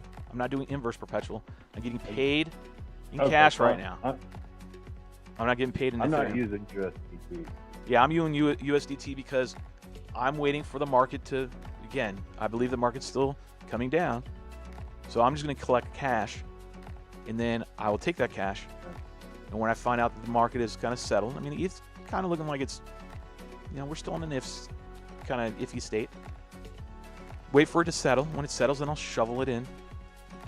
Buy Ethereum then. When I know that it's righted itself, it's found a new floor, it's established a new floor, it's established itself at a new bottom, and it's not crashing more, then I'll buy more in. But right now, everything's kind of really kind of rocky. I've got to show you. I got to share my cipher with you. Look at that, man. Look at that. My short is just. Can you see my cipher? Look at that. 7%. Yeah, keep going. It's going up now. Told you. We broke this line right here. This is what we needed to break. That 618. Break that 618. We're going down. Look at, we're 2286. We're look at my cipher. I don't want to get greedy, but if it breaks down a little bit more, I'm going to start tightening up my stop loss here a little bit. So I want to take some profits. I'm going to make sure I'm going to go back up to 2305.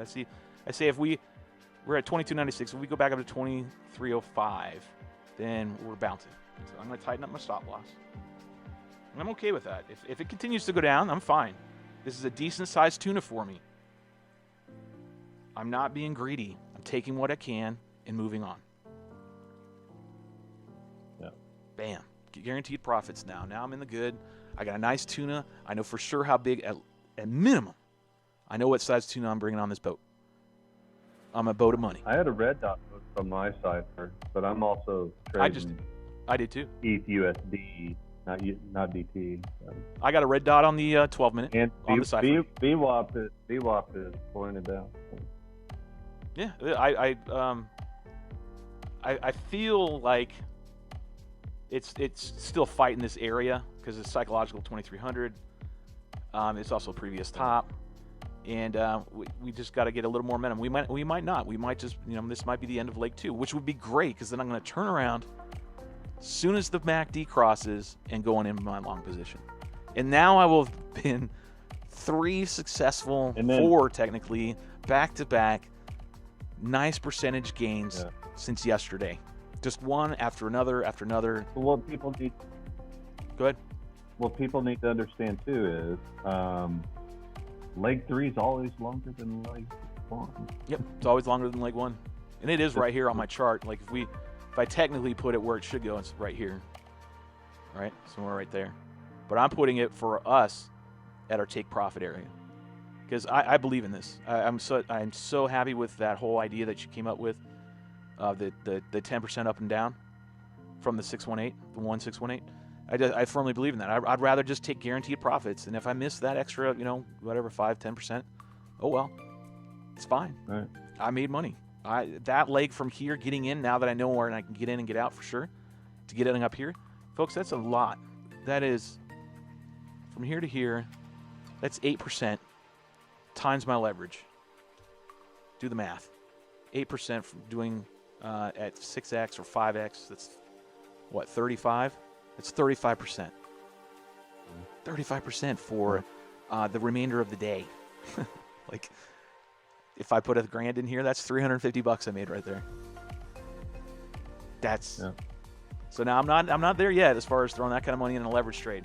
I am going to increase my position this week starting tomorrow. Today is not the day. Tomorrow. I just need to keep having some more, keep hitting these singles, as I also say in the baseball analogy. Just keep cracking these singles, doubles, triples, being successful, hitting the ball. But I also like the boat analogy, which is we're catching tunas, we're using the fish finder, we're just reading the charts, it's telling us where they are, and we're hooking them, and we're bringing them on the boat. That little movement from the top to this was how many hours have we been on? 3. It's 3 hours, and you've seen us if you're watching the whole live stream, and what our gains are right now. All right, see, now it's starting to turn. It's coming back up. But that's it. I'm going to go ahead and get out of here because I do need to get going. I want to do some other stuff today. Yep. But it was fun. Like I said, we could be on here for hours.